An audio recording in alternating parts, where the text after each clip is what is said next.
Welcome to Hurrdat Sports Live. She saw the graphic. Ooh, that was a strange. Oh, it's in. Go in. It is in. It hit the back wall. Karam to the post. Hit Dobish in the back of the leg and went into the net. Sabres crowding the front of that. They work into the front. Benson scores.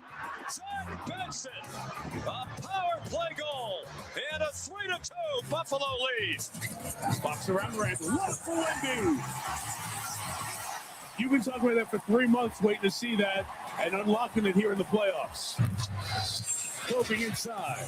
Unable for 2. Timeout, Minnesota. First pitch is swung on and driven to left field and deep. If it's fair, it's gone. See ya. First pitch home run for Paul Goldschmidt. What a way to start the game. And the Yankees are up 1-0. Faces Josh Overbeek, who takes it the other way. Being waved around is Grigo. And Grigo will score from second base on an RBI single by Josh Overbeek. Lawyer back to the middle. That's going to be a single. One is in. Here comes Overbeek standing up. And a 2 RBI single for Mac Moyer. Good morning. Welcome in. Hurrdat Sports Live, presented by Next Gen Male Medical. That's DB. I'm Ravi Lulla here at Hurrdat Sports HQ. What's up, DB? How we doing? Oh, not too bad. How are you? Good. Shane, you mixed in, those are both you mixed in a little Handles, Nicholas Handles, and Larry Punitives. He was there. That's very nice. Yeah. It's very nice. Both my friends. Both your friends? Yeah. I mean, I rock with the network. I was listening to... And I've worked with Larry since I was about 12. What was putting me on this weekend? Which does make him 78 years old. I don't know that he's 78. That might be a little... We have a very good time on broadcast together. Yeah, you guys do state football together? Oh, yes. Yeah. Yes. He was on what baseball game was he on this weekend that I was watching? Probably Iowa, Nebraska. Oh, yeah. Yeah, it was on PBS. They're playing softball. NP. Oh, he is here. NPB. I actually asked him. No, you don't have to fix that. Damn it. Do something constructive with your life for once, Rico, besides procreating. My little fornicating friend. Why did he fix the camera? I had it just right. I don't know, but the bird on the way out was funny. And it was a stiff finger, too. That's how the majority does it. You know, we don't like when well, people just lob the bird differently. So wait, how does the minority I don't know. do it? I don't know. Are you guys like thumb out? Nah, it's like it's different. Do it down here so you don't feel like vulgar. Well, I'm trying to see it. The point of it all was Rico's had zero bend, which means he seriously meant it. Yeah, no, it was like there was some starch on that one. Yeah, Joker was ironed. Hey, by the way, little dude, we can flip those people are off. Fantastic socks. Dude is rock. Those were Nebraska socks, right? No. Oh, I thought they were red Nebraska. No, they're Dorito socks. Oh, that's even worse. You're in the severe club. This dude is wearing red Doritos socks. I thought that was a Husker. I didn't even see it. He wears goofy socks all the time. I never even look. I've got Dorito socks. I've got Pop-Tart socks. I've got taco socks. Yep, you're definitely severe. I sent you the password for Wi-Fi. Thank you. Do you know I haven't had it since we've been in this building? I did not know that. Well, Sasha usually does it. I know that sounds stupid. I should be able to do my own Wi-Fi. No, but fine. At the time when we moved, I think she was one of like 4 that knew it. Oh yeah. We got up here early, and then I forgot. Well, yeah, on your cell phone, especially. And a lot of times now, like I'm not really on it during the show, so I don't need it. I know you got so many people around here to talk to. You don't, Dude, it's crazy. I did ask about you, Rico. I got out. Robbie came to check on me. He gave me the thumbs up, and I gave it to him back. But then he actually waited for me, so that was like, I guess we'll walk in together. But I asked if you were going to be here because it's not the same when you're not here. And I said, I think so. And but I don't know about spending $612 to drive from Lincoln to Omaha either, because this gas is. Yeah. I'm gonna have to start having some conversations with Ravi. Bruh. I mean, we might have to have a GoFundMe. What? Never mind. You ain't got no kids. Pinch in. What? These are other people's life choices, all right? I can't be held responsible for that. Come on, man. But Rico, I do want you to know that stiff, straight, perpendicular finger did hurt my feelings. I'm sorry. That one was really meant for Austin. Why was it so hard? Like, why was it so? I don't know. It's just some leftover angst from yesterday. Yeah, Austin was on one. Wait, so how do you flip people? I know you don't flip people off, but how do I don't even use my middle finger. Sphere of influence flip people off? It's kind of bent. It's very loose. It's not like one of these? Yeah, it isn't like like that's how he did it. Like he gave it to you like Jim Duggan or somebody. He gave it to you like no nonsense, and he did. I think it was thumbed in, right? Yeah, that was a. Yeah, it's bent. It's like this. He gives it the claw hand. See how the he does it like he does his stupid like 3-point thing too. Wait, what's your stupid 3-point thing? Is that your 3-point thing? Oh, I did it wrong. He does. Do you have big hands for a little guy? Yeah. Those are exceptionally long fingers. That's kind of gross. That looked like something I would do my leaves with. Shout out to high school football, where they didn't throw the football to me. Better than those Johnny Rogers fingers. You made your hands bigger? You seen those jokers? I have big hands. Oh yeah, yeah. I have big hands for high school football. I didn't get the ball thrown to me. So who was your quarterback? Cody King. Why am I missing that? What year did you graduate? Like 11? 2012. He's a tall lefty. Huh. Yeah, that's kind of in a blind spot for me. I don't really remember. That's Cody a King. serious blind spot. We weren't great, so you probably don't remember us. That was like right before you guys got pretty good, right? Feynman passed away. Feynman passed away when I was in college, so it was probably like 2 years before Huffman took over. I was thinking like 14. 15, they got pretty 16. good. Well, the other school I was at was still playing in state all the time. No, I know, but like there's multiple good teams really at the same good. Time. I know like 19 was the really good he team. He started to really get it going like 16, 17. Okay. It was like, oh shoot, what do we do with this offense? Like 19 was like the team though, right? That was the juggernaut team. They were way good. Okay. Way good. But so he didn't take over till 15? Yeah, they had a stretch where I was still trying to figure out who their best back was. I mean, because they had Bradley Ducker and LJ Richardson. Yeah, dude, Ducker was good. Dude, Ducker was sensational. Ducker was real good. He has football savant vibes. I'm a huge Ducker fan. Didn't he go for a K at Northern Illinois? He went to like 4 schools in a row, and he was their leading rusher every year. Yeah, it was like Memphis. Even at Memphis. Did he end at Memphis? I think he got one more bag after Memphis. I'm almost positive. I used to follow everything. I was just fascinated by the way he could run. I was upset that he didn't stay. Him and LJ. I thought LJ could have been good. I don't even know what happened. I know he went to Wyoming, LJ's back here. I just asked about him day before yesterday. LJ is really close with our family.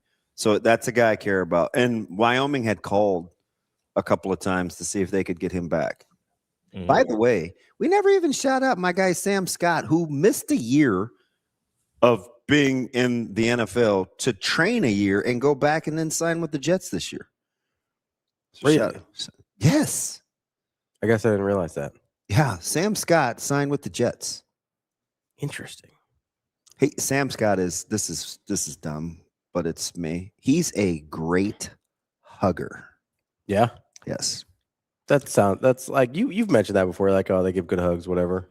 I think when it's heartfelt, Sure. Yeah. We lost, might have been to Bellevue West. No, who'd we lose? His last game at North. He was very emotional. Yeah. Yes. I love Sam Scott. But anyway, that I still probably give the slight nod of just being it's tough. Bradley or Ducker? I say Ducker. Yeah. But his running backs coach, who's a good buddy of mine, I wonder what he would say. Because he saw them both up close. So if I believe this is correct, Northern Illinois was freshman year, went for 1,100, almost 1,200. Yeah. Memphis sophomore year went for 500. Yeah. Was at Memphis another year, but must have got hurt. Only played in a few games. Yep. There's another one after that. There's two more. Sam Houston. Yep. Where he went for 745. Yep. And then Temple, he went for 800.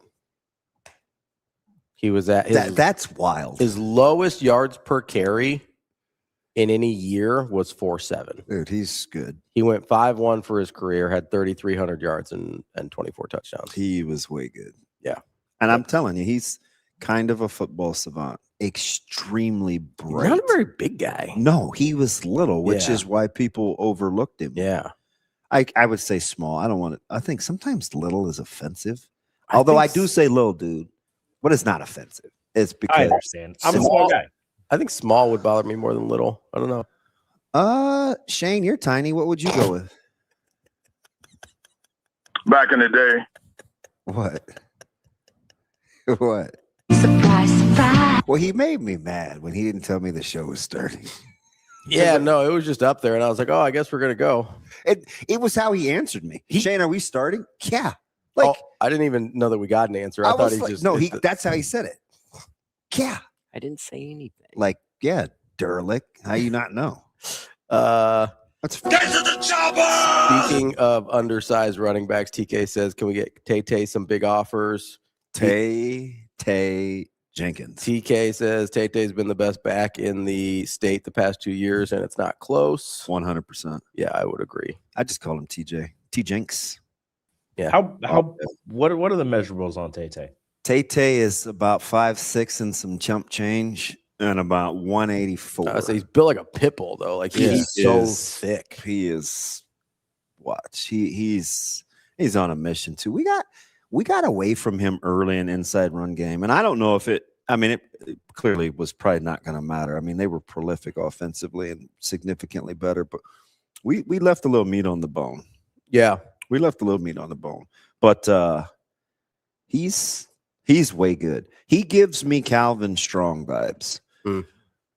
He's as good a running back as I've ever coached. Yeah, and there's no question about it. He is Tay-Tay. He is a very gifted runner, and he has my favorite attribute. What's that? Balance. He has incredible balance. I believe, if I don't think this is secret information, I believe he went to one of our guy McClintock's testing camps. Yeah, he tested through the roof really, really well. And it was funny because McClintock didn't know our relationship. Yeah, and he said, "Hey, what do you know about Tay Jenkins?" Yeah, and I said, "Are you kidding me?" Because I think he wanted to recommend him to some schools. Yeah, I think he's in the top 5 percentile in testing. Yeah, he was, and that includes the cool thing about McClintock's deal is it includes height, weight. Yep. So like it's factored in. That's not just like, oh well, he's fast for a small guy. No. It's that the whole thing is his measurables is factored in, and he's still. I mean, for being that size and being in the top 5% is crazy. His ability to accelerate is fantastic. This would be a good year. We have a super tough test out of the gate. So who do you have first? Prep. Oh, that's right. Who's probably going to be pretty good and built up. Well, and they're finally old. Yeah. So this is that class from a couple years ago, right? Yeah, this is Breeze's class. The one that those guys are good. They that was like Kalen's senior year where they were all playing super young, right? When they opened up week 0 at Bellevue West. That's Trapp, Harpster, Cooper Fix, Leslie, Carney. Like those guys are good. Yeah. So I think they got 3 of their 5 offensive linemen back. I mean, not that we're scouting them. you got to keep track. We got a staff meeting today at 4:30, and I'm so scared. And Coach Simoni's like my guy, right? Mm-hmm. Like stuck on, 30th and Newport. Hey, coach, come get me. Be right there type of yeah. type. And I'm afraid to tell him it's Micah's birthday. I'm like, can we just have dinner? Yeah, you can after the meeting. So I think he's the type of coach that would say that he missed something of CC and Sophie's when they were growing up. So nobody even goes there. Yeah. Because I'm pretty sure he missed a lot for his girls. Well, sure. Yeah. I mean, that happens. It's like, but it's his birthday dinner. He'd be like, yeah. I mean, I'm sure some other schools wouldn't require you to work as hard. I'd be like, yeah, I'll stay. He'd be like, I'm sure he'll still be hungry after. It would be something slick like that. It would be something. What is there, like a magic eating window? Or I mean, 4:30 is early for dinner anyway. Nah, Zoe plays at 6 anyway. Is that so? Is he 16? 17. Just turned 17. 17. There you go. Well, happy birthday, Micah. Yeah, no. We like Micah. He's skirting pom poms over Maury getting fired. Happy birthday, big dog. Should I text him? I'll text him. You guys can do what you want. Tell him happy birthday. I said, hey, what do you want to do for your? What do you want for your birthday? Anything that puts me closer to getting a car. Yeah, that's not fun, Micah. Do you have any others? No, get me a car. All right, bro. Way to be realistic. Yeah. Parachute, just normal stuff. That's always the funny thing to me. We were kind of talking about this with the cell phones with the homeless people the other day. Yeah. Where it's like, oh man, if you didn't have that cell phone, and it's like, that like shoes and car are not the same budget item, right? Like cell phone and apartment are not the same like budgetary concern here. Yeah. Like you could beg for $50 a month and probably pay for the cell phone. Begging for like $800 a month to get to an apartment, a little different. Hey, so you know what this is? I'm not making light. I'm genuinely curious. Yeah. So our friend, who's not really our friend, but at the grocery store, the one that's tucked, not grocery store, the gas station, the one that's tucked, like up by the side of the building. Yeah. Yeah. Do you know that that's a Costco shopping cart? Where do you get that from? I'm like, man, he must be doing some traveling. I mean, it's not. That's kind of far. That's a long walk. But that's a long way to just lift a cart. Well, I'm sure he rolled it. I don't think he lifted it. I mean, it's a bit that was funny. It's a bigger cart. So That wasn't. That's what got my attention because he's got it's a pretty elaborate setup. No, he does. He seems camp. He's like camped out there. But that's what you need. He was like sitting there and he's probably like, I need more space. I'm like, how'd you get a Costco cart? Yeah, he needed more room for his stuff. Maybe he like hopped in and had somebody else push it. Maybe he was riding. Well, the other grocery store that I used to go to, do you know that the one that closed? Over time, people walked out with 120 baskets. You know, sometimes you don't want a cart, you just want a basket. And they went like 2 months without baskets. I'm like, I'm like, can I just get a basket? And they're like, yeah, they just get walked out with over time. Well, how does that happen? I just wouldn't like who even 120 times. Who even wants that? Like, why do you want a basket? Or do you just forget? Why do you want a shopping cart? Well, I mean, if you're homeless, you put your stuff in there. Maybe they need a carry-all for the basket. I think the rolling is the appeal of the shopping cart. So you're not carrying stuff all the time. All right, mind of a transient. Well, so the way I think about it is like this is ironic actually, but it's like when you're golfing, right? Carrying your bag versus having one of the pull carts is like way different in terms of fatigue. Yeah. So the shopping cart is the pull cart of being homeless, or push cart. Incredible off the fly. That's how I would assume. I don't think you want to be carrying the basket. Also, like you're not fitting a lot of your stuff in the basket. You know what I mean? You never know. I mean, the basket's only so big. You're only fitting so much stuff in there. The shopping cart, I put $80 worth of groceries in a basket before. Yeah, that's like 3 items though. Yeah, lug that basket around everywhere. So I'm saying you want to be able to especially roll if you are unhoused, then you got to have all your stuff in the basket. That's a tough one. Is that the 2026 term? I think so. I heard it once. I think we should go with that. With unhoused. Yeah, well, you said homeless rubs me kind of the wrong way because we weren't supposed to say that at the shelter. I mean, I don't think it's derogatory. I'm not sure you should be the judge. That's fair. That's a fair point. That's a fair point. I'm not going to argue with you on that one. 1 to 3. He said those baskets are small as hell. They're not that small. They are pretty small. I mean, here's the other thing that I think about with the shopping cart is it's something to lean on, you know? Like if they're up and about all the time, you're not leaning on a basket, right? But you can lean on the shopping cart if you need to rest a little bit. They're mostly turned upside down, though, unless they're moving. Yeah, that's because, again, you can lean on it when it's upside down still. Maybe somebody's not going to take your cart compared to. That's true. I don't want to just be the guy that takes pictures, but I'm going to show you the setup. I see him. I see him when I go over there. Okay. I know who you're talking. I know exactly what you're talking. It seems like you going to peek around the corner because I park on the side. No, I come around. I come in that way. I know that's the way you were backing out to almost to get back on the 108th. Yeah, so like I was like, hey. I see him on the way in because I turned that direction. You know, I gave you a stare and you never even remotely Never saw looked you. back. Never saw you. Not even a glance of nothing. You must have hit my blind spot. Well, you were situating stuff. Oh, was I? Yeah. Yeah. Which was very un-Ravinian because usually your seatbelt. Oh, seatbelt was on. in, Seatbelt's always adjusted on. mirror. Well, you I wouldn't know. have to adjust the mirror. Nobody else drives my car. Whatever. I'm just saying, like they're always in the right spot. I have visions of the rental. Well, it's the rental. That's not my car. I got to adjust everything. Well, that's the last time I saw you get situated in a vehicle. So how you like them apples? I like apples. Apples are good. That's fine.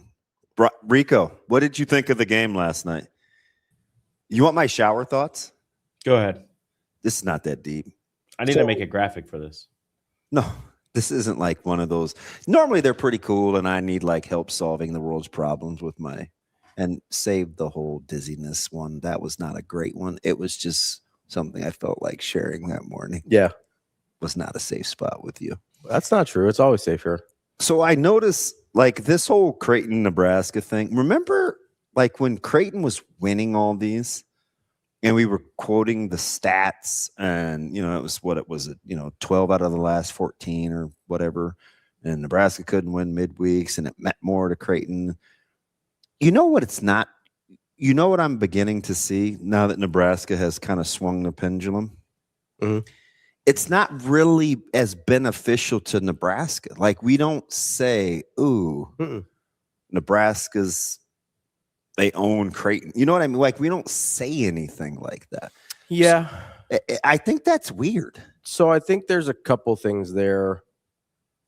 So part of it is I think we expect Nebraska to be better. So the anti-basketball. Yes. I think we expect Nebraska to be better at baseball. Yeah, especially that's funny too. I probably agree with you because when Nebraska would occasionally beat Creighton and Creighton was better, it was like, well, yeah, it was this huge deal. I'm talking about in basketball. Oh, in basketball, yes. It was like this huge deal, even though it would maybe be like only one out of the 6 or 7 or something like that. We'd make a big Yeah, I think people just expect Nebraska baseball to be better. And even though we haven't been enamored with some of the baseball results over the last 15 years. And Nebraska hasn't hosted a regional since 08. Yeah, they've still been better than Creighton. Like Creighton has really struggled throughout that time frame for the most part as well. So they've had a couple one-off good seasons like Nebraska has in 2021 for Nebraska. But is that the famous winning the Big East tournament? Yes. Like they just went through this huge stretch where they just could not win the Big East tournament. And the Big East is bad for them. There's 1 or 2 good teams a year in the Big East. Yeah. And good is relative, right? So you're not dealing with I understand the Big Ten is not a baseball juggernaut, although it's better now that you've got some of the West Coast teams in there. Yeah. But I think it's clearly better than you've had really good Michigan teams in that run. You had really good Indiana teams in that stretch. There just isn't, I don't think, a comparison between the Big East is one of the worst conferences in baseball. They just are.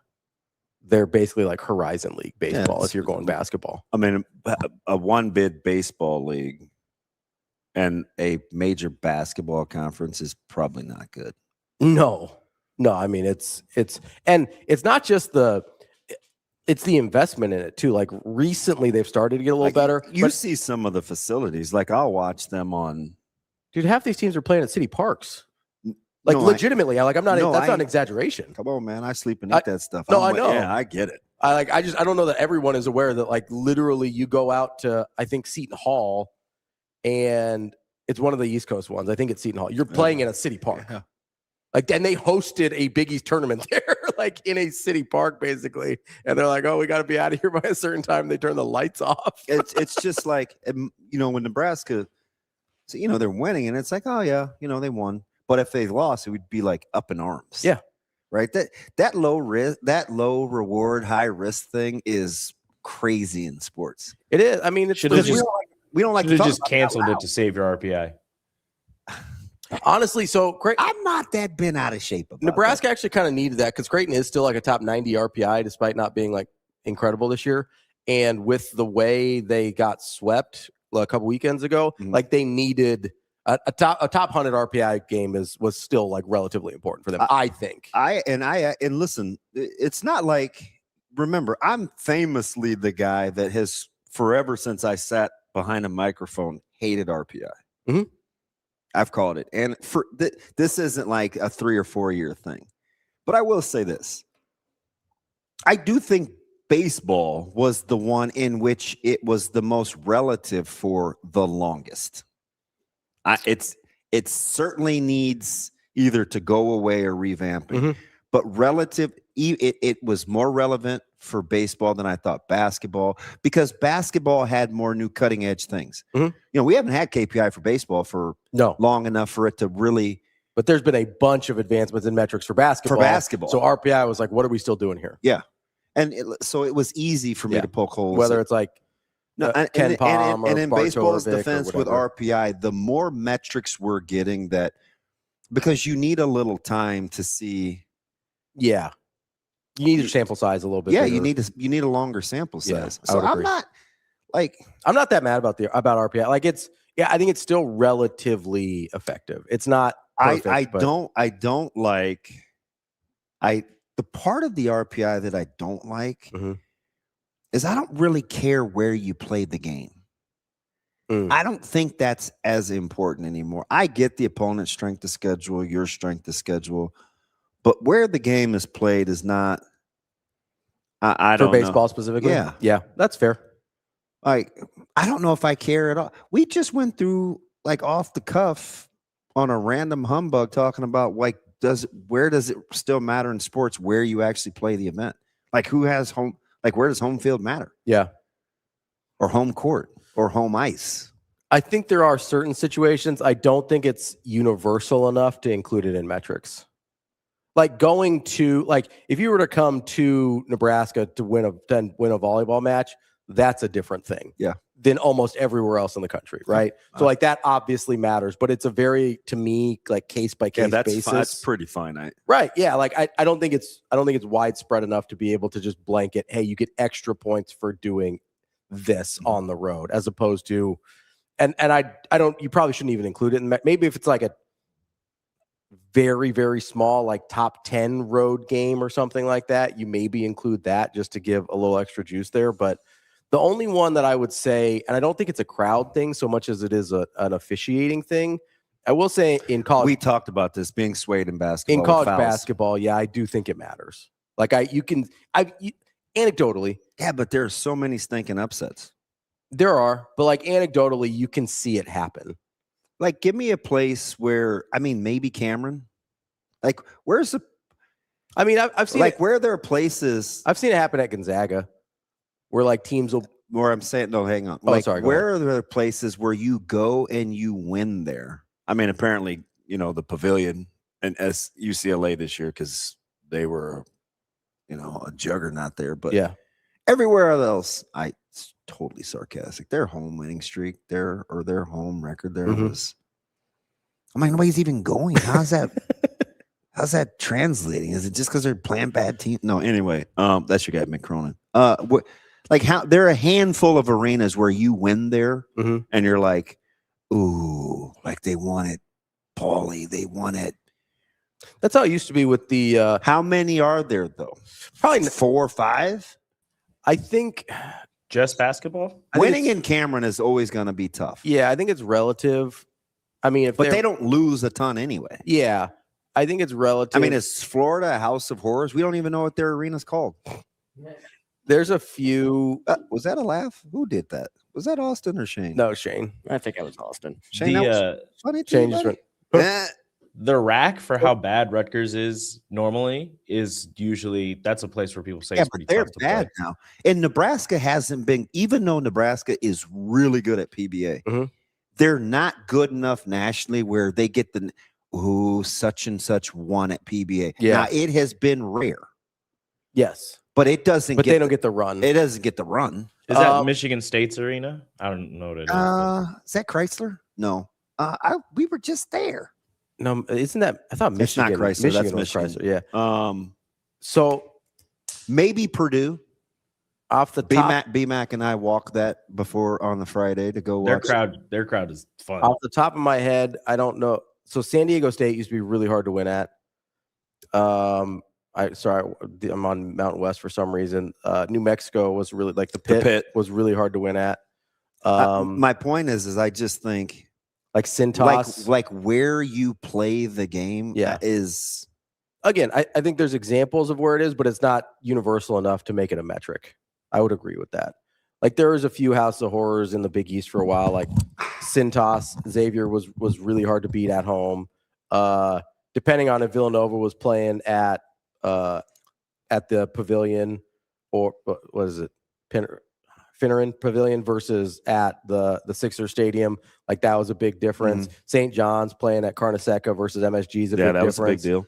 I mean, you saw how much it mattered for Philly. You got Embiid like. We need our fans. Fill the seats. It's bigger than you.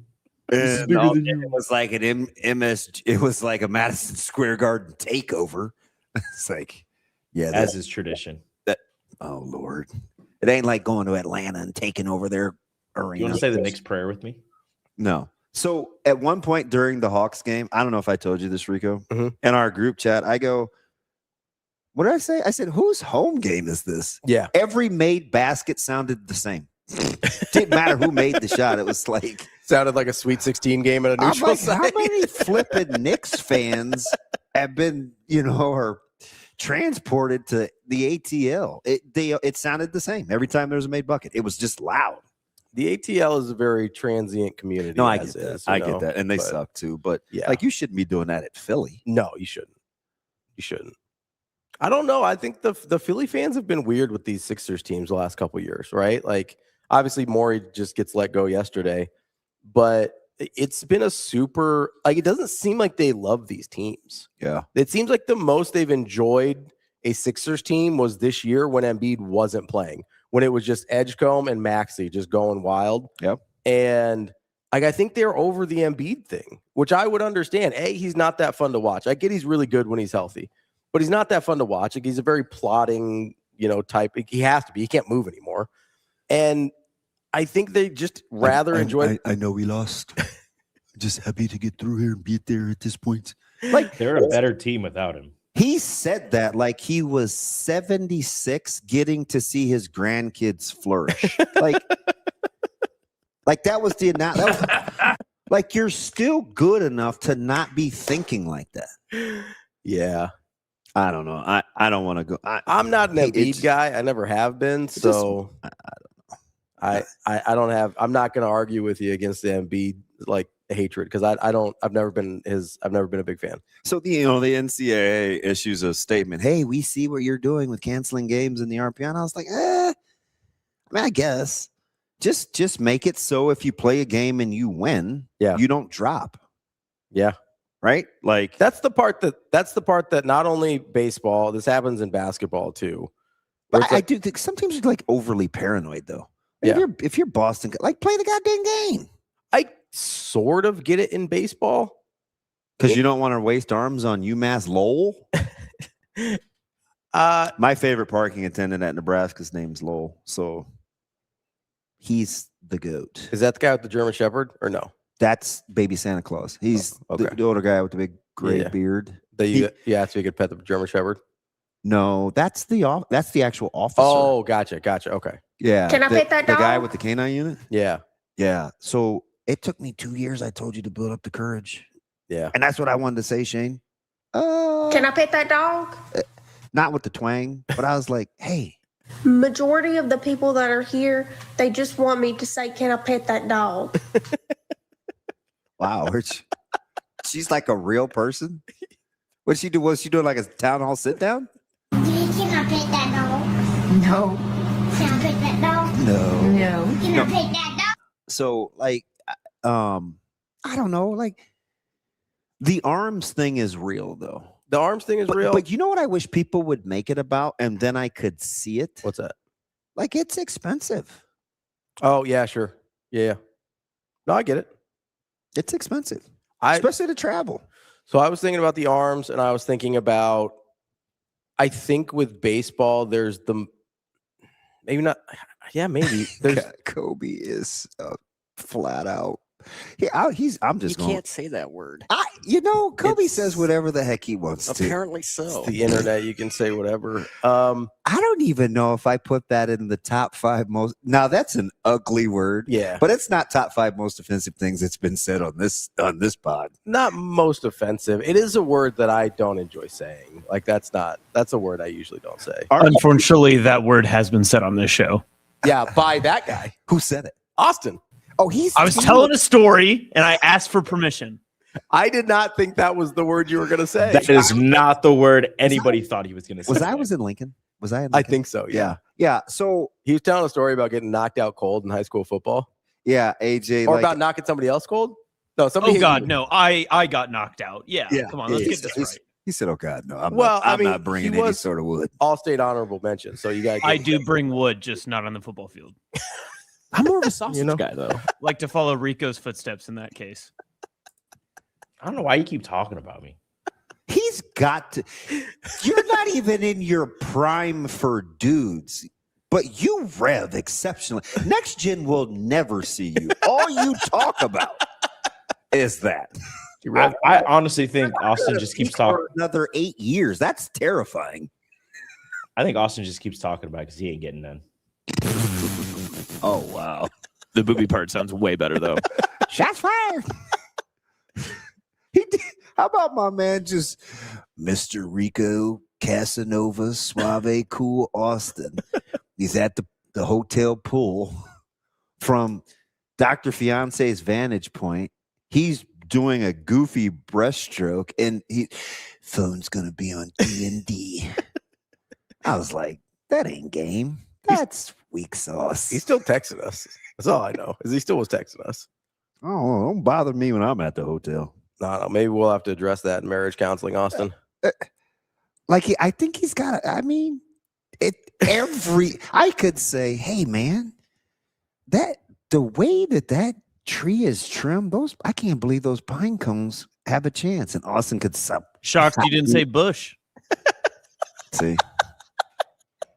there you go. He's got it locked and loaded every time.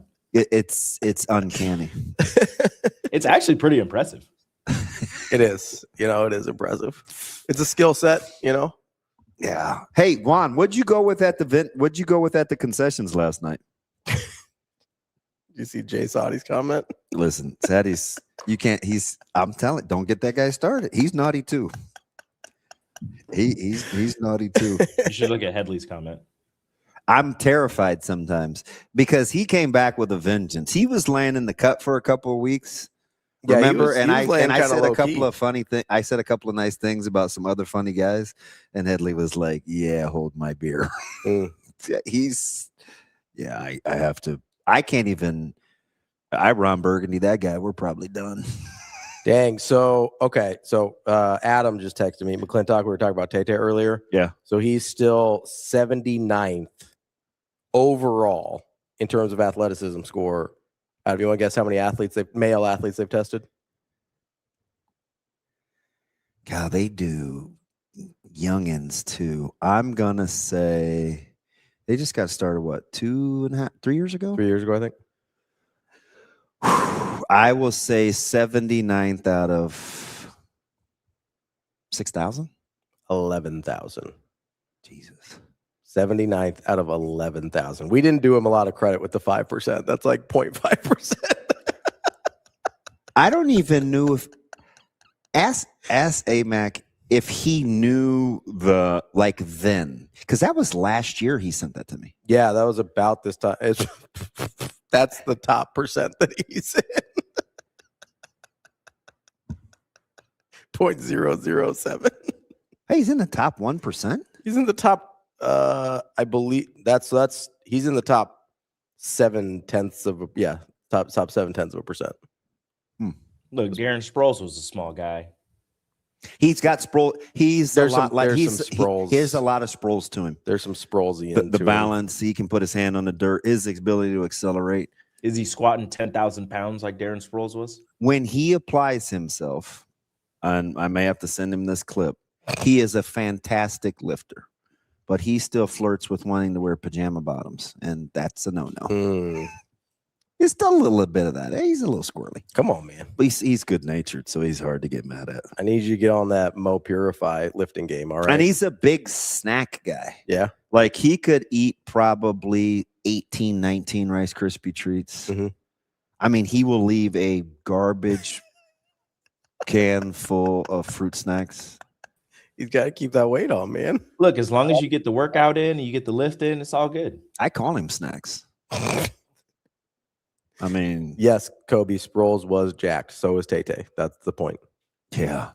Yeah, Tay-Tay. Tay-Tay's no, I'm good. seriously. He looks like one of those. He's yoked. He looks like one of those little pit bulls. Mm-hmm. You know, and the ones that you see on the, they're like, hey, what did you GMO that pit bull for? Like, what's happening? Why is he looking like that? Yeah, and you're starting to see this more with 7-on-7 and like year-round training. Guys are giving up their second and third sports earlier. Yeah. Tay-Tay's one of those guys that quit playing basketball and, right after 8th grade.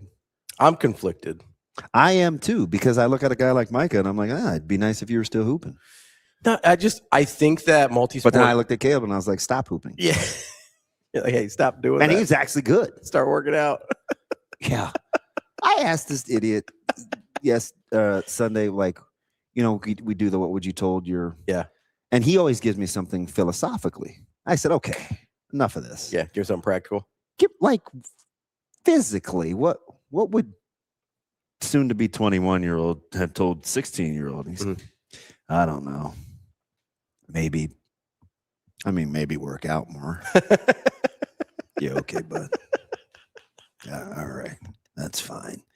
But I got to go back to baseball because, Rico, you guys, the more that it turns into low reward, high risk, the less apt you're gonna. But we talked about wanting to do this series. Hey, is it 3 times a year? Is it 2 times a year? Do we rotate the sites? Do we try to schedule the non-con and do a 3-game set of Friday, Saturday, Sunday, like regular in-season baseball? I mean, you're going to reach a point of diminishing returns. You are. I think the key part of this, even if perception is one thing, I think the key part of this is that Creighton has to stay within a certain level of competitiveness in terms of. Don't you think it's too soon to be talking about? I get what you're saying, but I mean, it's first year Coach Kingston. Oh yeah, it is. It's too early to be talking about that specifically. But I mean, if Creighton starts falling out of like the top 150 consistently, then we're having a different conversation because just off the top here, like you get to basically Creighton hits you as a middle of the pack Big Ten team. Hey, Kobe, what'd you think of my guy Caleb Clark's third of an inning? My dog. He kills me over Caleb Clark. Like you're a middle of the pack Big Ten team when you're playing Creighton. So that's viable. That's his favorite, Scott. That's his favorite. What, snack? With the Free Pebbles. Oh. Because they make those now. Yeah. And by the way, you know why we're obese as a country? You know what you can buy in bags now? What's that? Like big bags? Cereal. And I don't mean the cheap cereal that they used to give to poor people because fat is cheap. I mean like name brand Post Kellogg's cereal. Yeah. Is that really necessary? I mean, if you guys made kids as Rico, you got to feed them somehow. I'm sorry to laugh because I think that's one of the. Are your kids cereal eaters? Listen, what the fuck did I do to you guys?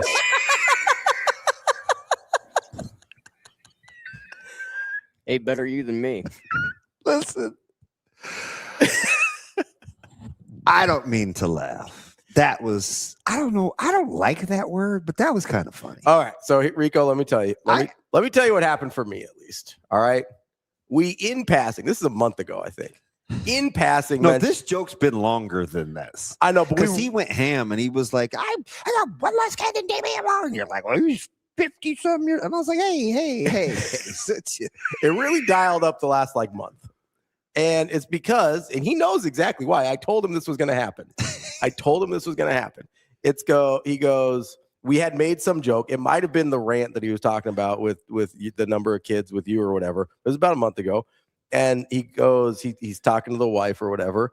And she goes like, hey, try not to bring up our sex life anymore. And I was like, if she had never said anything, I probably would have never thought of it again.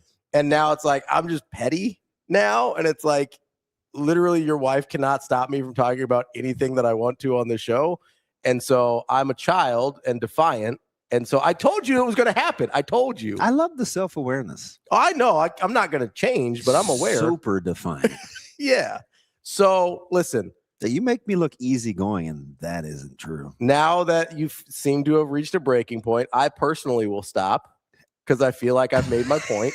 I can't control the other two. No, don't throw me in, and I defend Rico. I can't control Austin, but I feel like my point has been made, and I will lay off. Austin might be one.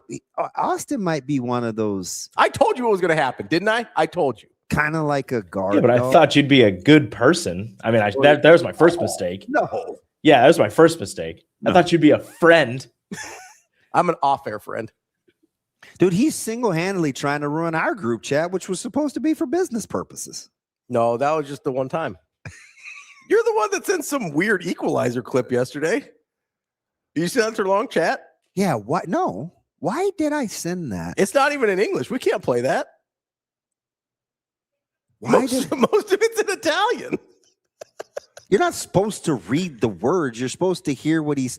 Oh, I sent it because he says the part that I said was one of my favorite lines, and I wanted to put that in the system about your men. They're too close to me. They're gonna die, and they don't even know it yet. And then he goes 9 seconds. Yeah. Yeah, you had me confused. Like you had us confused. You gave zero context. See, I hate how people try to do this.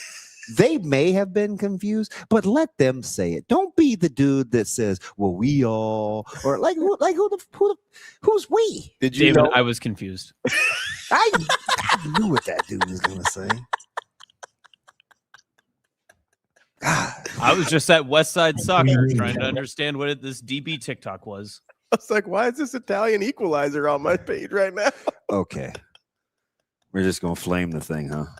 I was confused because the first one made sense that you sent, and I was like, okay. And you've been very strict about this chat is for business purposes only. I don't want to be like that. I'm gonna say, like, when I send something, anybody, like, listen, I'm not gatekeeping the chat. I'm just saying, like, I'll just note if it's for business, so they know to kind of maybe have it in the you queue. said if there's no commentary, then it's for business. Yeah, and so, like, you can be goofy. And mine had commentary on it, so I thought we were cool. Yeah, we're cool. I'll eat but that. Rico, I'm tapping out. Rico, I'm good. Rico, I feel like my point's been made. I can't speak for anybody else. Listen, Rachel insulted you. What she's listening. She said you're the old boss of Omaha. The old boss of Omaha. Oh, my old boss in Omaha. Oh, I'm the Omaha version of that. Oh, she knows that's not true. She just knows that's a trigger point. Oh, yeah, that's fine. By the way, I mean, he said he'd always take you back if you want to try that again. Hey, we have. I'm good. Hey, Suave, we have a mutual that I used to play with. He may go in. I'll tell you why after during the break. I love it. I'm floored that it took him this long to get pissed. But you know he's nuts. I was gonna say I'm not floored, but if you meant it took him that long, then yes. Yeah. So anyway, can I get back to the baseball thing? Yeah, absolutely. I love baseball. Are we cool with midweeks now? What do you mean? Because I don't want to keep having this conversation as these games get canceled. It's going to get worse next year because now people will know how to game the system. I assume when you get like Kyle Peterson and my man Eric Soren, when people are starting, when baseball guys, by the way, did we get fit? Yeah, we got fit. Yeah, 9. that's right. 9. Aaron Fit doing baseball at 9:00. I don't want to like beat this thing into existence. Like, is this a thing that we're upset about? Are we really upset, or are we just? I don't care. Okay, because I really don't either. It doesn't bother me. Like it doesn't move the needle for me at all. Like you're going to. I'm hoping, and I know this is probably a little bit too idealistic of me, but I'm hoping it will just cause them to start scheduling better midweek games so they don't feel like they have to cancel.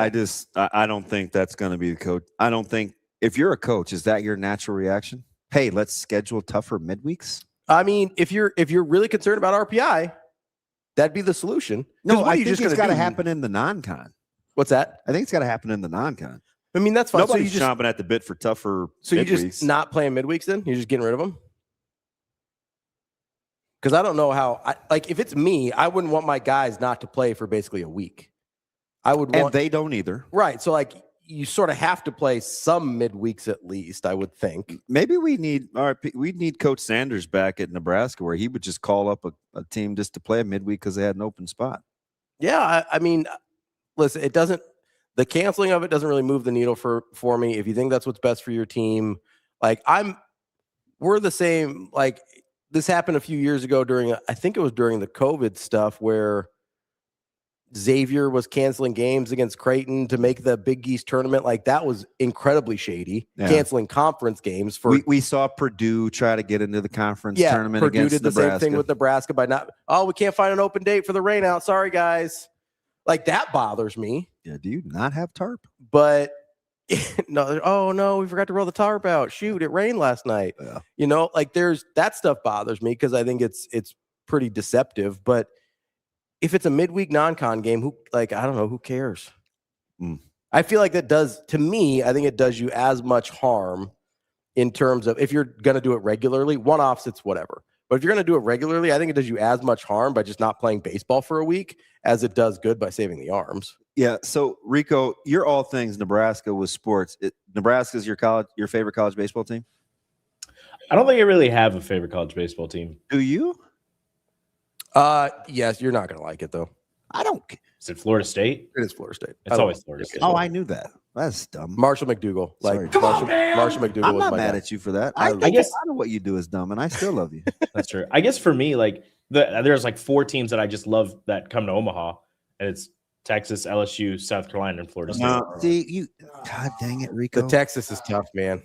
I know, but so the only reason I do like LSU though too. I want to embrace him. Put him on my lap. It's not to root for Texas. The only reason I like Texas here. Something stupid. The only reason I like Texas here is because the people, like the fans in the parking lot, are really nice and they'll share their barbecue with you. Of course. It's all about the nice guy, Rico. Everybody loves Rico. They're so nice to me. And don't let me fool you. I embrace that too. I usually rock with people that are That's nice why I to like me. a lot of the LSU fans. But this is very easy for me to be condescending about because the teams that you just lumped in there because they're fun can pound sand. You can't rock with the. You out on LSU too? Yes. Why are you out on LSU? I don't like anyone that I think can directly be a detriment to what Nebraska is trying to do. And you think LSU baseball is that? I think LSU anything. Okay. I think LSU anything. They're this new age. Are we a good program? Are we not? Are we lucked into a title with Go Tigers? And you coming off the heels of Saban, you fired a 2-time coach of the year. Is LSU? I don't want them in the discussion. I'm trying to. I'm one of those guys, Rico. I don't like to change the invite list. I just set parameters of the dress code. I'm trying to narrow this thing down. So I will say, in somewhat Rico's defense here. Did you hear the teams that he named? So it's Florida Doesn't State, even make any LSU, Texas. sense. Who was the fourth one? South Carolina. I don't mind South Carolina. I'm a big Rob DeBoer guy. I rock with South Carolina because I got a good buddy that he's a little older than me that I like that played at South Carolina. That's it. I just think it's funny when you see a bunch of grown men walking around with I Heart Cock shirts. That is funny. I try to separate him from Austin, but he just pulls himself. That's a very Austonian thing.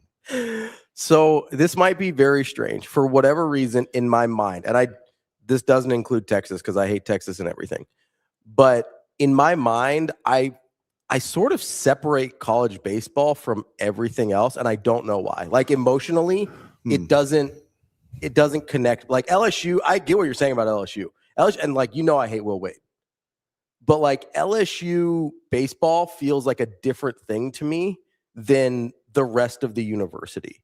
South Carolina baseball feels like a totally different thing to me than like Frank Martin's Final Four team. Like, I don't know why. Just in my head, college baseball. I could see that feels because different. everybody thought Mississippi State was like fun, right? Yeah, they were great. Going to the Noble, you know. The Mississippi State fans were a ton of fun. That's interesting. Is It college might be baseball like different? It might be a growing up in Omaha thing where like you just experience these I'm teams. significantly more passionate about Carolina baseball than I am football, but it's because I have my you have football Nebraska football. But I mean, yeah, I don't know. So like I don't know if it's like a growing up around the different fan bases and stuff, and that's just you kind of grow an attachment to some of the schools.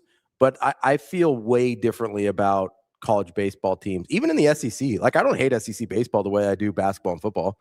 It really doesn't bother me. Like, it really doesn't at all. And I don't know what that is, but I think as you're describing this, I'm realizing it for kind of the first time. Like, I feel very differently about baseball, college baseball teams than I do the rest of college sports. It just feels like a whole separate entity to me. It just killed my whole point. I was going to validate Rico. I'm sorry, DB. It just threw me for a curveball. I was going to say earlier, like with Austin, I kind of know. I know exactly what I'm getting. And I was going to say, like, if Austin's your yard dog, like sometimes you just got to understand you got to let him off the leash. Yeah. Like that's just sometimes he's going to bite. Not you though, Rico. We got to keep like, we got to put you back in the bubble wrap. I never bite. I just poop on your porch. Somehow that's worse. It's just uncanny. You literally can't take him anywhere. I think that was a reference to me. I think the poop on the porch was a Yeah, I know. From my meltdown. The whole Frost meltdown. Yeah. Yes. That's good. Wow. Let's take a quick break here. We've got Brian Christopherson, Husker 24/7, coming up next.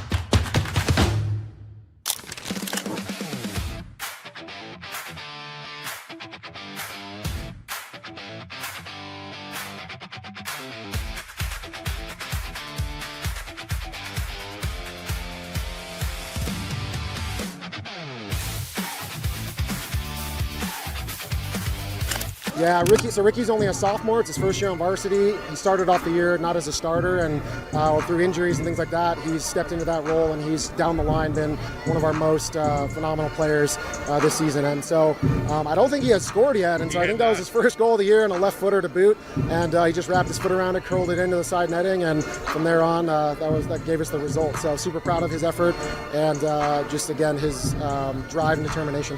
You peppered their goalkeeper time and again.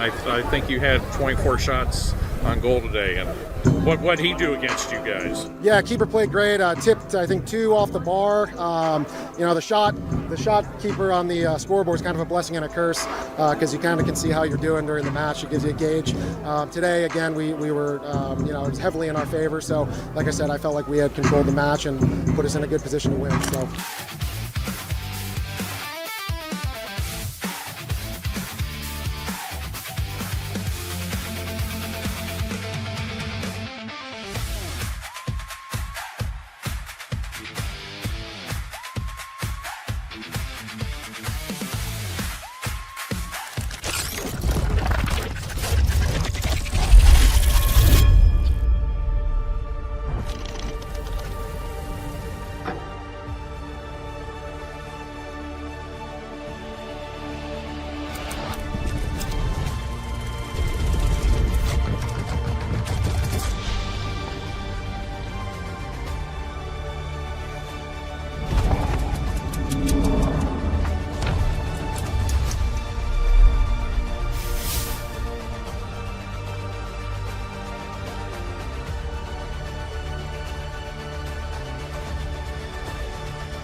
Coach, how does it feel? It's been over 12 years since your team got this state tournament win, and now this is the team that does it. How does it feel just coming off the field? Obviously pretty incredible. That was a great effort from a great group of kids. And so this group has been working really hard since they were freshmen, and I'm incredibly proud that they got us to this point. What was the difference maker for your team coming into this state tournament that was different than years past? I just think the experience of being here. It's a big stage. The field's big. The emotions are just different because for a lot of these seniors, it could be their very last. And so I don't think all kids understand what it actually means until you're here on this field. So we've had a ton of different experiences down here, losing in a shootout and kind of not showing up and now showing up. And so this one feels way better than the last couple. So yeah, I'm just proud of them for showing up tonight. How does your team play with so much confidence? I mean, it showed in the scoreboard, but it was apparent very early. I just think they trust one another. You know, we've talked a lot all year long that this group's pretty selfless. Anyone can step up at any given time and they don't really care who it is. And they just celebrate one another when it does happen. So I just think they trust each other and just have fun.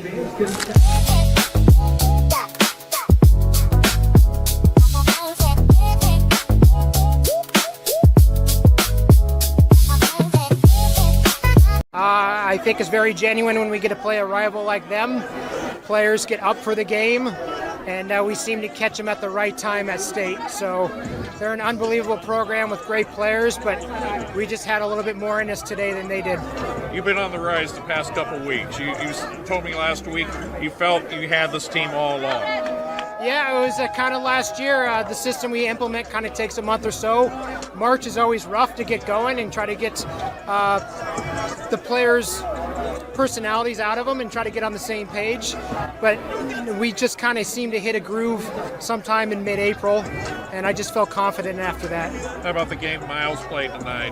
What an effort he had. I mean, just like Central, I mean, 2 goals, could have had another one maybe. He is, and probably choose my words properly, he's the ultimate warrior right now.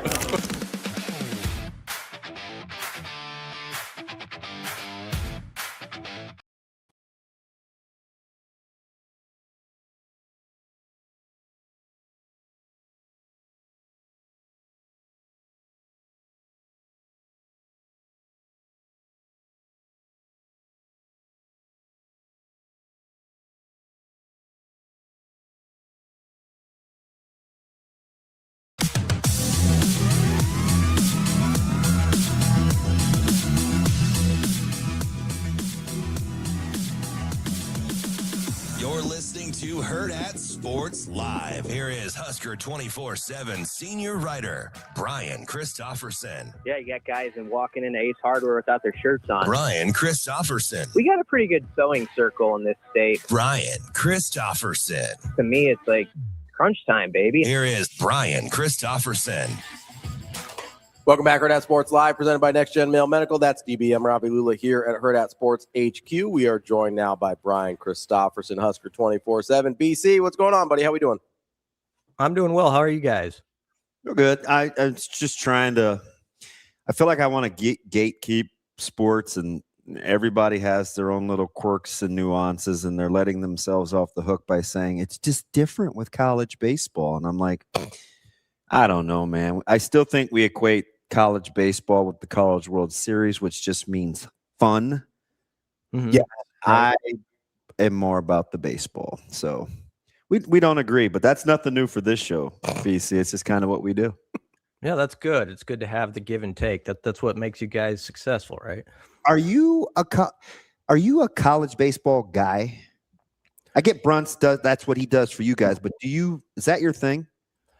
Not near as deep as Bronze. I am a Omaha native, so I have the CWS like history and a joy and appreciation for that event whenever we get within like a week of it built up in me since I was little.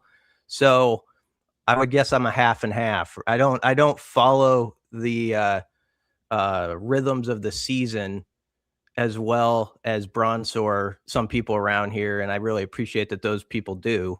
But when it gets to about this time of year, I start to figure out what's what. Sort of like I am with the NBA playoffs, to be honest.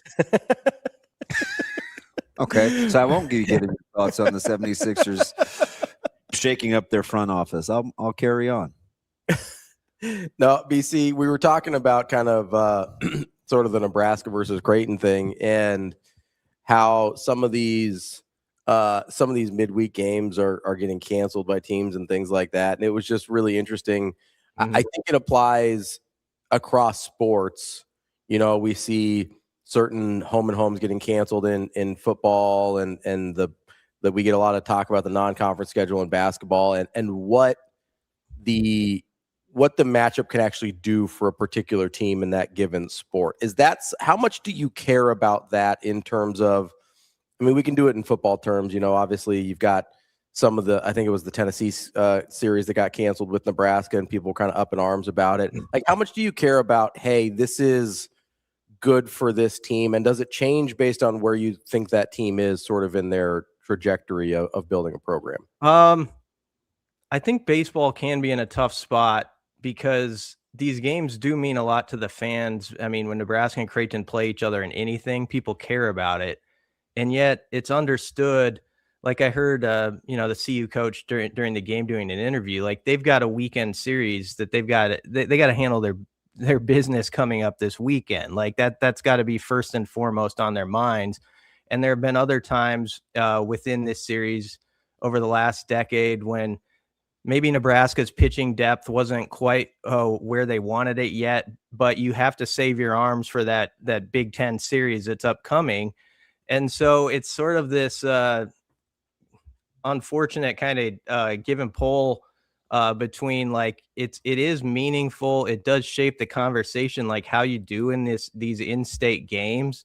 And yet you understand that both teams might have a different strategy for that particular game because of their big picture circumstance for the season and what they really need to handle. And I think around college baseball, and obviously others could speak on this better than I, but there is that challenge with the midweek stuff sometimes.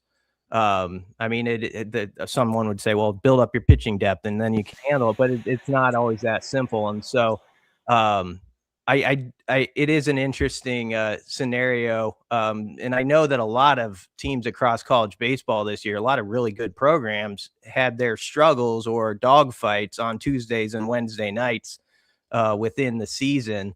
And so it's sort of an interesting part about baseball. I'm not sure exactly how I'd connect it with football. With the non-con stuff, I am obviously like everybody who loves to see those powerhouse games when you can get like one a year with this conference playing this team in the other conference. I also understand completely for the Nebraska-Tennessee situation why they did what they did, especially with the stadium renovation going on. It makes all the sense in the world to me. And so until they have a system in place with the college football playoff where either you're just recognizing conference play and like how you did within that, I don't think we're going to see as many of these great September matchups between teams from other conferences. It has to be a deal where people feel like they're not going to get penalized for playing those games, and there's some benefit toward building up their team toward the conference stuff to play those marquee non-con games. BC, let me ask you something. Kind of on the heels of that with the conference versus non-con and the scheduling, there was the 2-3 year, 4, 5, just the window where we argued and debated conference games, the 9 versus 8, and the SEC doesn't do this. And then the SEC finally came around. And it had to have been numbers driven, right? That they're seeing the payout differences. It is astronomical. It may actually widen, if you can believe that, in the next 3 or 4 years between the Big Ten and the SEC. Do you look at that do you think they look at that as too little too late, or you think they'll just continue to try to play the catch-up game? That's a lot of money to get back, but I'm a little surprised they didn't understand actual inventory. Yeah. I don't know how that's going to play out. I was sort of a fan. This is kind of taking it a different direction, but of, when there were all these like college football playoff theories, what do you want to do? I actually was sort of behind the proposal that was floating out there, where you would have, like, for instance, 6 Big Ten teams are basically in it, and 3 plays 6 the one week, 4 plays 5 in the conference standings. And the reason I was sort of behind that, or something like that, is because I feel like the SEC has always been able to navigate this exactly where they want it to go, because no matter what the results are at the end of the season, even when the Big Ten comes out on top, it always feels like to me, and maybe this is because I'm a Big Ten wonk now, I don't know, but by the time we get to like late October or November, the talking heads have convinced or are really running that narrative strong, and it's convincing to people that the SEC is just a flat better conference.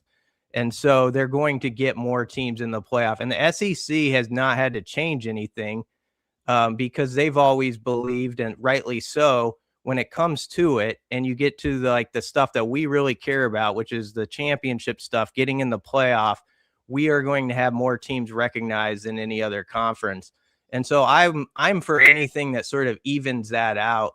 I could have a whole discussion about if there's like a psychology almost. It's like some years, like, Northwestern might have a good 6 or 7 win team. Like, they're a solid team. But if you beat Northwestern 21-17 on a Saturday, for whatever reason, I don't think it gets as much love or play in people's minds as if like a SEC team wins at Arkansas or Mississippi State by the same score. And this all like goes together about by the time you get to the end of the year, that they always know, no matter how the system's set up, they're going to have enough people talking up their conference that I think they get a favorable result going into the postseason with number of teams in and all that stuff.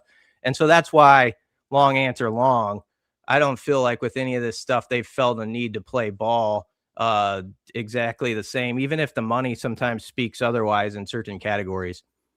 BC, this has been my problem with the SEC for years, right? Is you have Mississippi State's a great example, right? Let's say they go on to have a nice 6-win team, they make a bowl game, everything like that, right? And early in the year, they take LSU down to the wire. LSU's top 5 ranked preseason, like they always are. All of a sudden, we think Mississippi State's pretty good. We're like, oh man, head to head, down to the wire with LSU. Let's say they start off like 4-1, because that's what always happens, and then they finish 2-4 or whatever 2-5, whatever the numbers work out to be there. And you go, okay, like when you're at 4-1, and you go, oh man, this Mississippi State team's pretty good. Meanwhile, Northwestern does the exact same thing. That's a Michigan State, Minnesota. That's the exact same thing.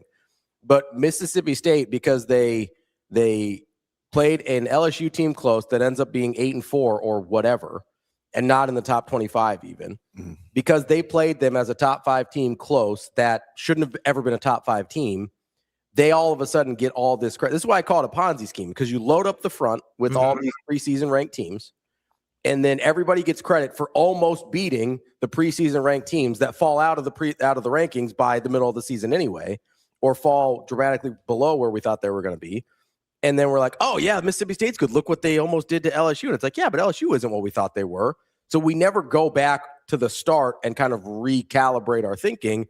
Whereas when Northwestern goes and plays an Iowa team close, that's going to be 9-3 every GD year, we're just like, no, that's Iowa Northwestern.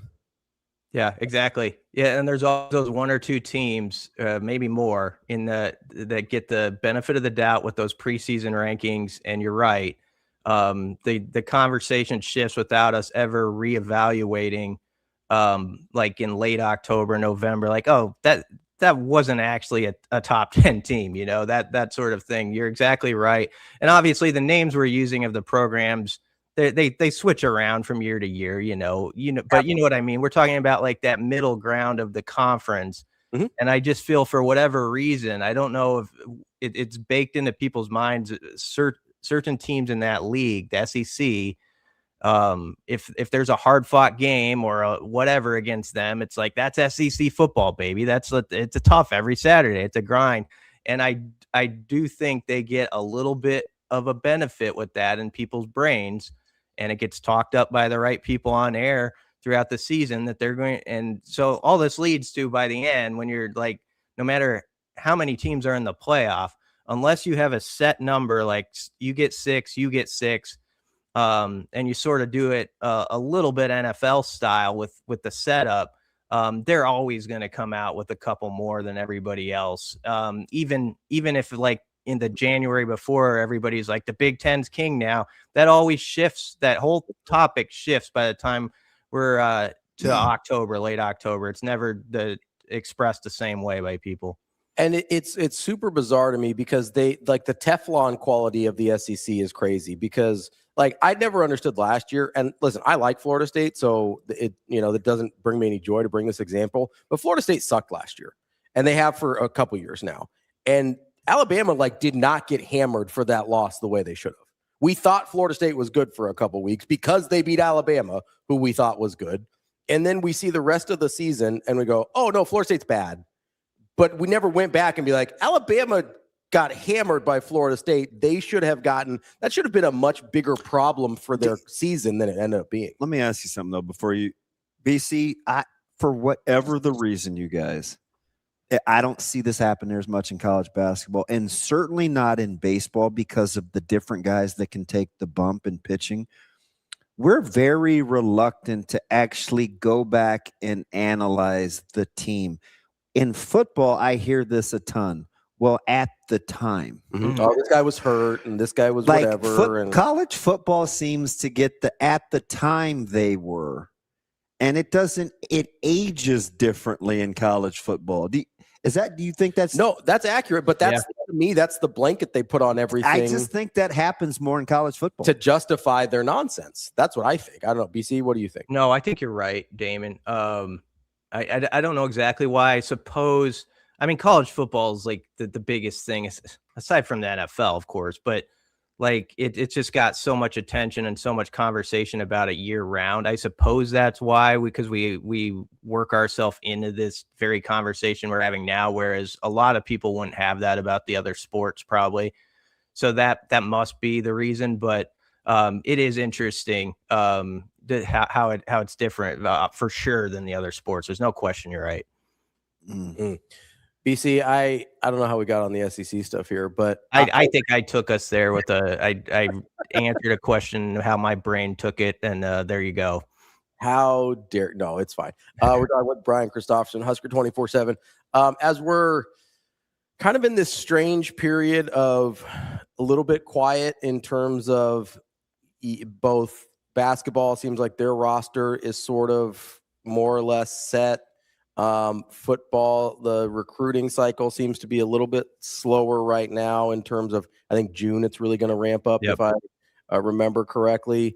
What are some of the things that like you're keeping tabs on right now, and like what's occupying your mind within the Nebraska sports sphere these days? Yeah. And this is the toughest month. There's no question about it. It's there's a little bit of scramble mode. I think we've been blessed around here that baseball and softball are doing what they're doing, and are giving us those intriguing storylines, how they go. Within football, I'm starting to dive deeper into just the different position groups, and we've talked about all these other topics throughout the off season, but now it's like, how is the too deep maybe shaking up on the D line? And I know you gotta work it out through the summer and the fall camp workouts, but at these different position groups, like who are the main 4 to 5 guys at each spot, and kind of going through them and sort of refreshing myself on where these position battles stand, where the depth looks maybe compared to a season ago. Obviously you don't know for sure how it's going to stand up to Big Ten play until you get there. But it is that point of the year where you're doing that with Nebraska's roster. And then I'm starting to look at the teams Nebraska's playing just in the early stages of it. Like the other day I was looking at just the schedules that the other squads have. And I will say the one thing that stood out to me, and I know on your show when Rule was on, he's like, we use that tough schedule to recruit guys like that Nebraska has. Like, we're not talking about the same way everybody on the outside is. And I'm glad that they're doing that. But as I did this exercise looking at the teams that Nebraska playing in their schedules, they have there's there's a bunch of teams. Maybe they don't have 3 college football playoff teams on their slate like Nebraska does, but there's squads that play Nebraska this year that have very tough games like right before, and it just reinforces this league's a juggernaut. Like whatever schedule they throw in front of you that you're going to put up on the poster on the gas station wall, it's probably going to be tough one way or the other. So I think you always got to look at it that way. The one team that maybe got away with and they still got some tough games, but Penn State maybe is the one school I was looking at, and Nebraska doesn't play them. But they had a schedule where I was like, that breaks all right for Matt Campbell for year 1, perhaps, but we'll see. So, you know what's the interesting thing about that is if we don't kind of to the SEC and the Big Ten thing, and I don't know if this will ever happen. There is a little bit of a groundswell, but I've heard about this for like 5 or 6 years. You think college football will get to a point where you don't do preseason polls for the first 3 weeks or X amount of weeks? I don't know if they ever will do that. Because that's whatever that number is always going to be the barometer of how we view that team. Yeah, that should be the way it is. I think there might be too many egos involved that like to this. No, this is my opinion. I mean, look at it this way. That I'm totally with you, Damon. But think about the day after the college football championship, the playoff championship game, you'll see 5 or 6 way too early top 25 polls. And there's just too many people involved who love to this is how it's going to break down. We love to prognosticate. I like to do it myself, and everybody gets involved in it, especially in these summer months where it's a little slower with some things. And I just think the powers that be with it, do the AP poll and have a say in that. There's so much history to it. I think they're always going to want their piece of the conversation in the summer months. It does feed it does feed conversation. I will say that in August, but leading up to the season. But as far as just what it counts for, it doesn't count for much. And unfortunately, Ravi made a great point earlier about certain teams that are top 5, top 10, even top 20. They just maybe don't belong there by October, but we don't care. We're still giving a team a lot of credit for that win or whatever. And so unless it's Colorado coming to Lincoln, then it's whatever fits our narrative on how we view that. Yeah, but an Oregon team that ends up going 4-8, and that's a ranked win still. So got it. Yeah, that's the one we always cite, the game against Oregon in 2016. If you want to go into real Husker history, this is where it plays on your mind. Bob Devaney, one of his biggest wins was early, first year or whatever, when they went to the Big House. They beat a Michigan team. I think it was 25-13. It ended up being really crappy. Yeah, they lost 7 or 8 games. But in the moment, Nebraska came back. They were greeted at the airport by all these Nebraskans who we just went in the freaking Big House and beat them. Let's go. I don't know that they're calling it the Big House yet. But it mattered a lot to the support system around Nebraska football and stuff. So that was a case where it actually worked out well, that a team's perception of them before the season, it wasn't who they were, but it was good for Husker football and starting what became a juggernaut for 4 to 5 decades. I promise I'm going to get to the arbitration ruling. I have one more thing. We were talking about RPI and being how antiquated it is or isn't it, and being penalized for wins. And I told Ravi, the one metric that the kind of bugs me about RPI is where the actual game is played. I just don't see that being relevant or as important the last handful of sports years. To your point about Nebraska and Devaney and winning in Ann Arbor, are there football stadiums where if you see a team win, you're that's, if they win in the shoe, or because I think sometimes we associate it with the actual team being good versus the environment. Is there Are there places, is there a Cameron in like college football where you think when you look at strength of schedules and RPIs where you would factor in where they actually got the win? Or do you think that's not as big a deal these days? It seems like it's been less of a deal than it used to be. Like it's not, the home field isn't worth quite as much. I don't want to put a number on it, but there are a couple places. It's interesting, that question, because there's a couple stadiums that come to mind, but it's more so the environment of that particular game. Like, for instance, Penn State in prime time in a whiteout. Like, if you like, there's these specific things to college football. Like, there's certain atmospheres in a setup for a game where you're like, oh, they went there, like Oregon last year, when they won that game in overtime, and then the sort of the free fall started for Penn State. I think that was a whiteout game in prime time, and you're like, that was a good freaking win. Like, it's almost like the environment within the game. It's not just like you can say just this stadium alone. It's like there's that extra step you have to take with college football where this circumstance was also involved in it. Like, for instance, two of them happen to be Oregon that I come to mind. They did have a couple good wins on the road. They won that game at Penn State last year in the whiteout. And then I thought when they beat Iowa and I remember that. Yeah, the game where it was like raining and cold and all that stuff, and it didn't seem like their type of deal. And they pulled that thing out in the Iowa sort of game. I thought that was really impressive. And so it's a great question, Damon, because I don't know that I would just say there's these specific like 3 stadiums where you can't get it done there.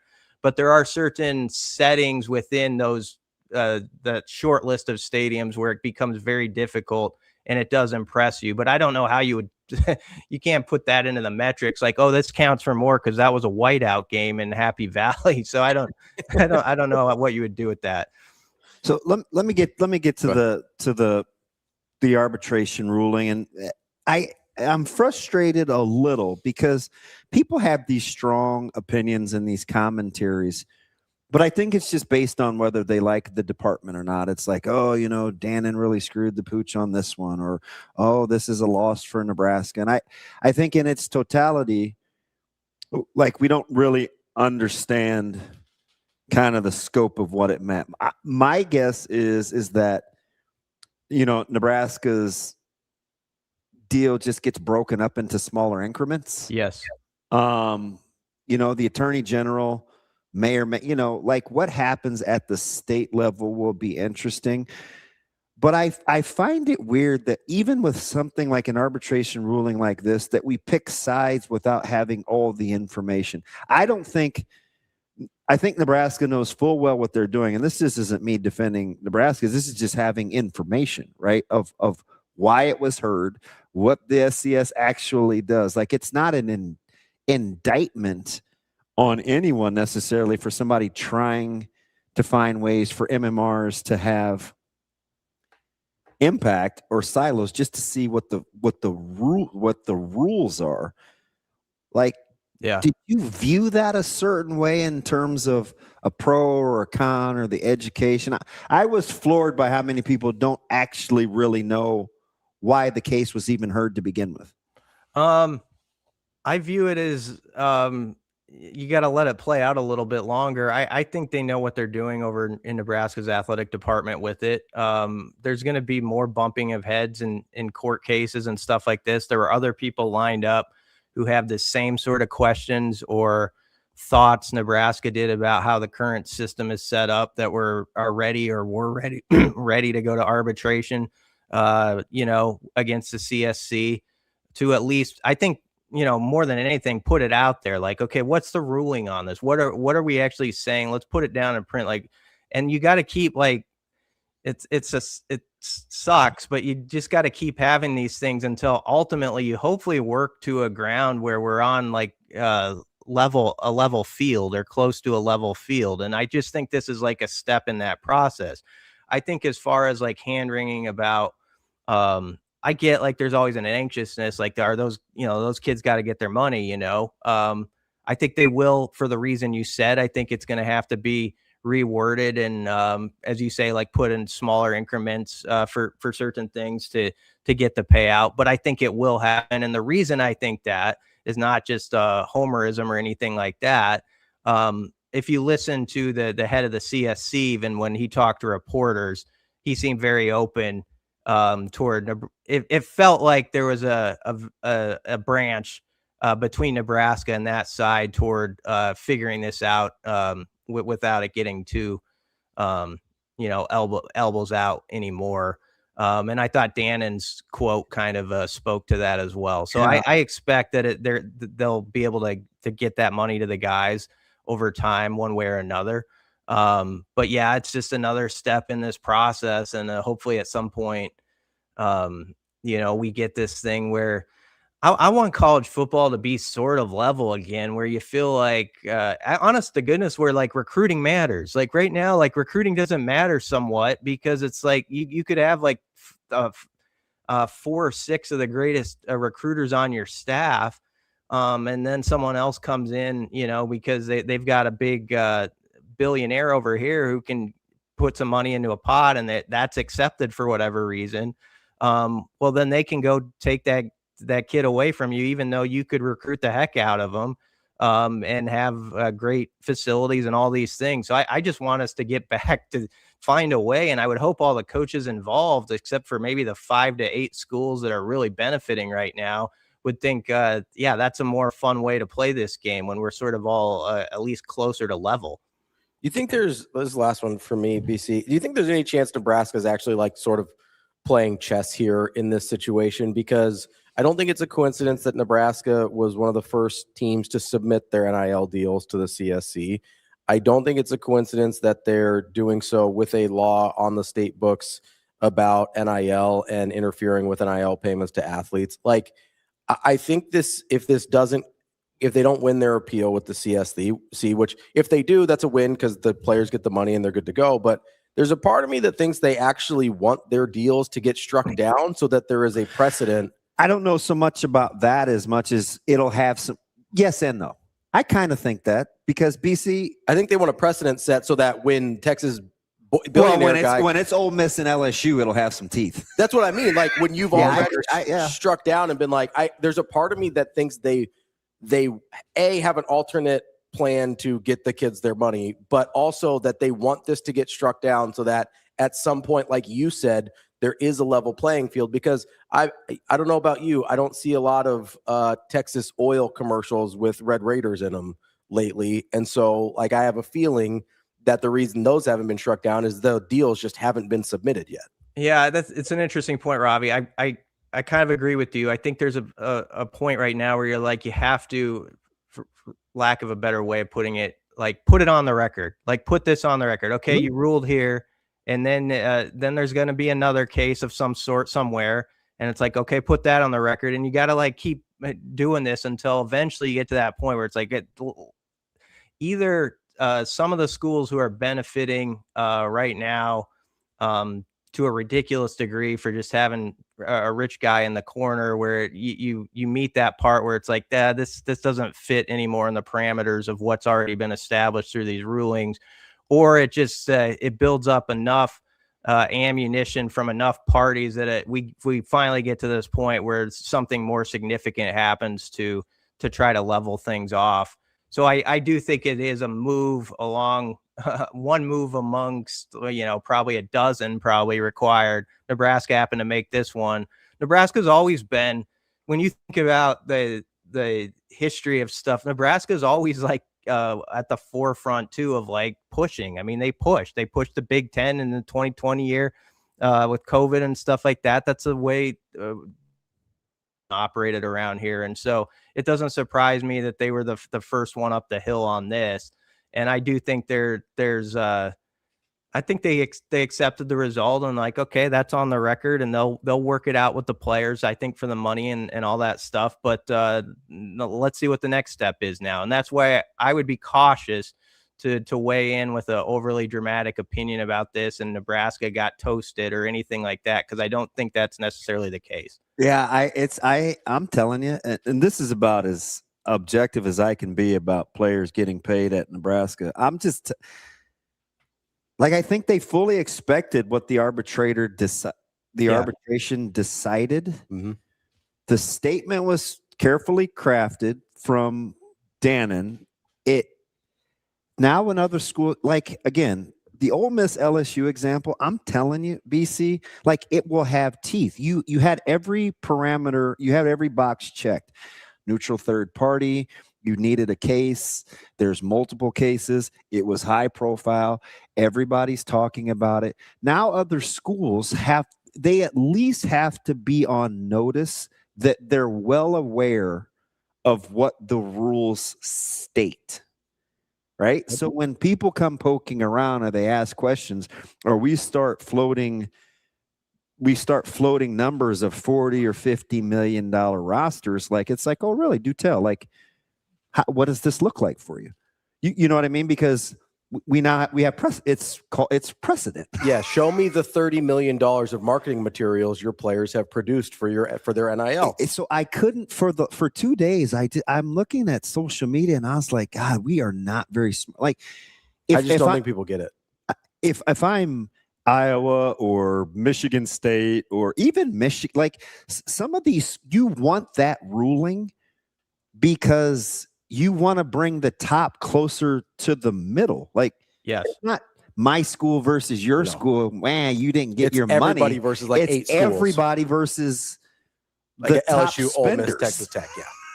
Yeah. It's a tricky topic. You really, that's what I mean. I think Georgia's in the group with Nebraska. Like I'm like this. We got to be the dumbest. Like I don't get it. Well, I mean, I do get it because it's a tricky topic where you really got to kind of dive into it. And if you don't, and you just go with the passing headlines, which a lot of people do on social media, you have to actually know what you're talking about. Yeah, and I don't always know what I'm talking about either, for sure. But that's tricky. But we can always not comment. That's very true. I think people, especially outside our bubble, even inside our bubble right now, it seems like a little bit. People like to dunk on Nebraska somewhat, especially in the off season, despite the fact a lot of sports are going really well for this program. No, I mean, I do think like outside, especially outside our bubble, I think people like to dunk on Nebraska when they can, and so they see a headline and it's like, oh, they lost that one too, and so there you go. So that I think that's where that takes off and flies. But I'm with you on the larger point that it's just a step in the process and it's on the record now. Like it's like, okay, and now let's see what the next phase of it brings. But there's smart people in Nebraska's athletic department that have thought through, like, I think like 8 to 10 different steps of this probably, and like where this could go. Within this, you have the backdrop of the stadium renovation, and Dannon has said, I think pretty well, like the importance of, that what you can gain financially from that, and like how you need it in case it is an uncapped world or something like that. You just got to be ready for all different angles these days. That is Brian Christopherson, Husker 24/7 BC. Appreciate the time as always. We'll talk to you not next week, the week after. Yep, that's right. Thanks, guys. Yep, Thanks, we'll talk to you later. That's Brian Christopherson, Husker 24/7. Kevin Suits from 1011 News in Lincoln coming up next. That's DB. I'm Ravi Lulla. It's Hurrdat Sports Live.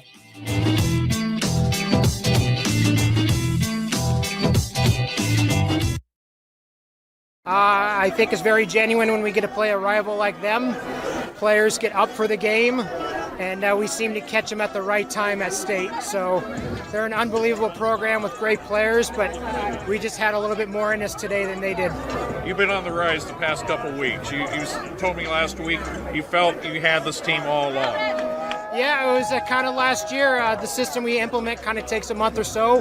March is always rough to get going and try to get the players' personalities out of them and try to get on the same page. But we just kind of seemed to hit a groove sometime in mid-April, and I just felt confident after that. How about the game Miles played tonight? What an effort he had. I mean, just like Central, 2 goals, could have had another one maybe. He is, and probably choose my words properly, he's the ultimate warrior right now.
All right, Maya, get 2 today. How did this one feel? It felt like a team win. It was all of our teammates all coming together. It was such a team win. Can you walk us through that header that you had in the second half? That was an elite play. Yeah, I was just locked in. It was a really great ball from Bristol. It was just a great ball. So, yeah. And then the last one just coming in the final minute? Yeah, we needed 5 to tie Southwest, and it was good. Yeah. So you felt the pressure to tie the #1 team today? Yeah. Yep. Where does that come from? It comes from our team. It comes from practice. We all work hard every single practice, and it really showed in our games today. Yeah. Well, we're working for Paige. We're playing for Paige, and I feel like it fully showed today. So, yeah.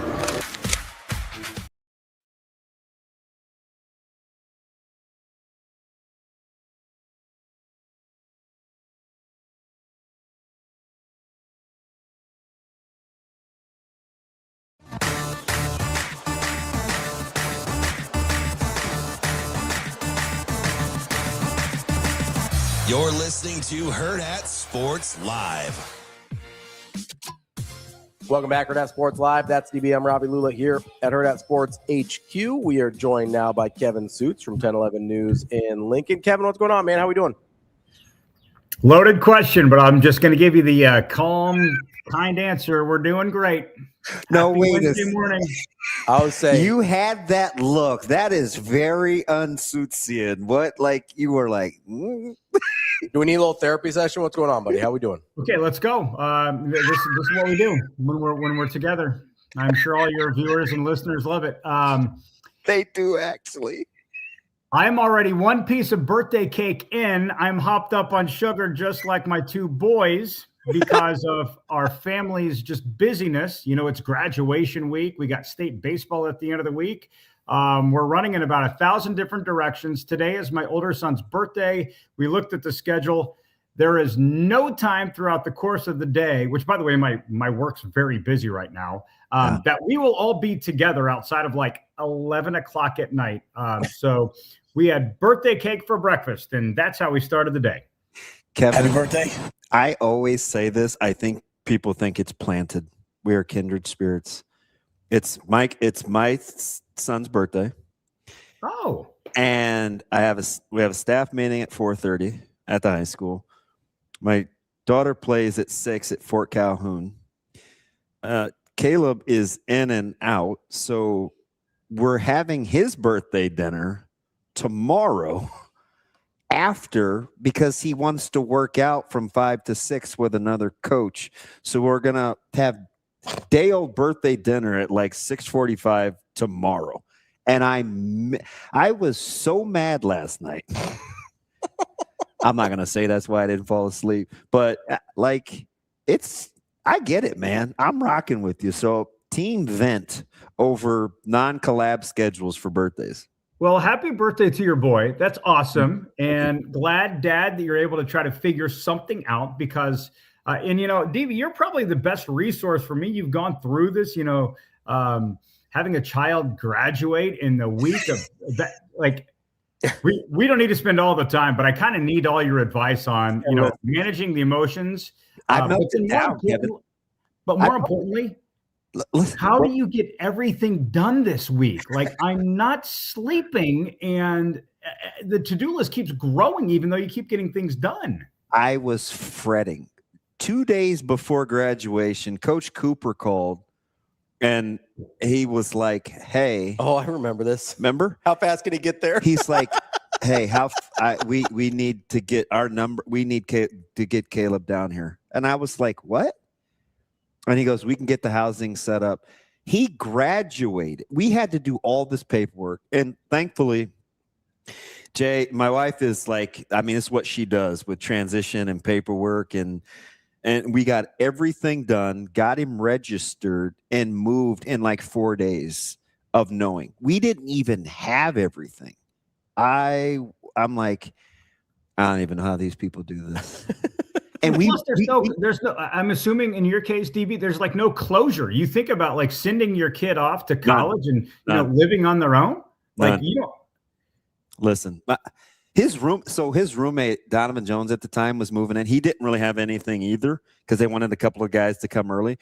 And the first thing Donovan said was, he goes, "What kind of shower pressure do you think these rooms have?" And I was like, "Oh God, we're screwed." Like, because I know my kid can't do anything. So it's like my jaw dropped. I was like, what is happening? What is happening? This is not going to work. I don't know. There's no real manual. And my service the other day, they were talking about my pastor's going through the exact same thing. He's fretting. He's 19 and 20.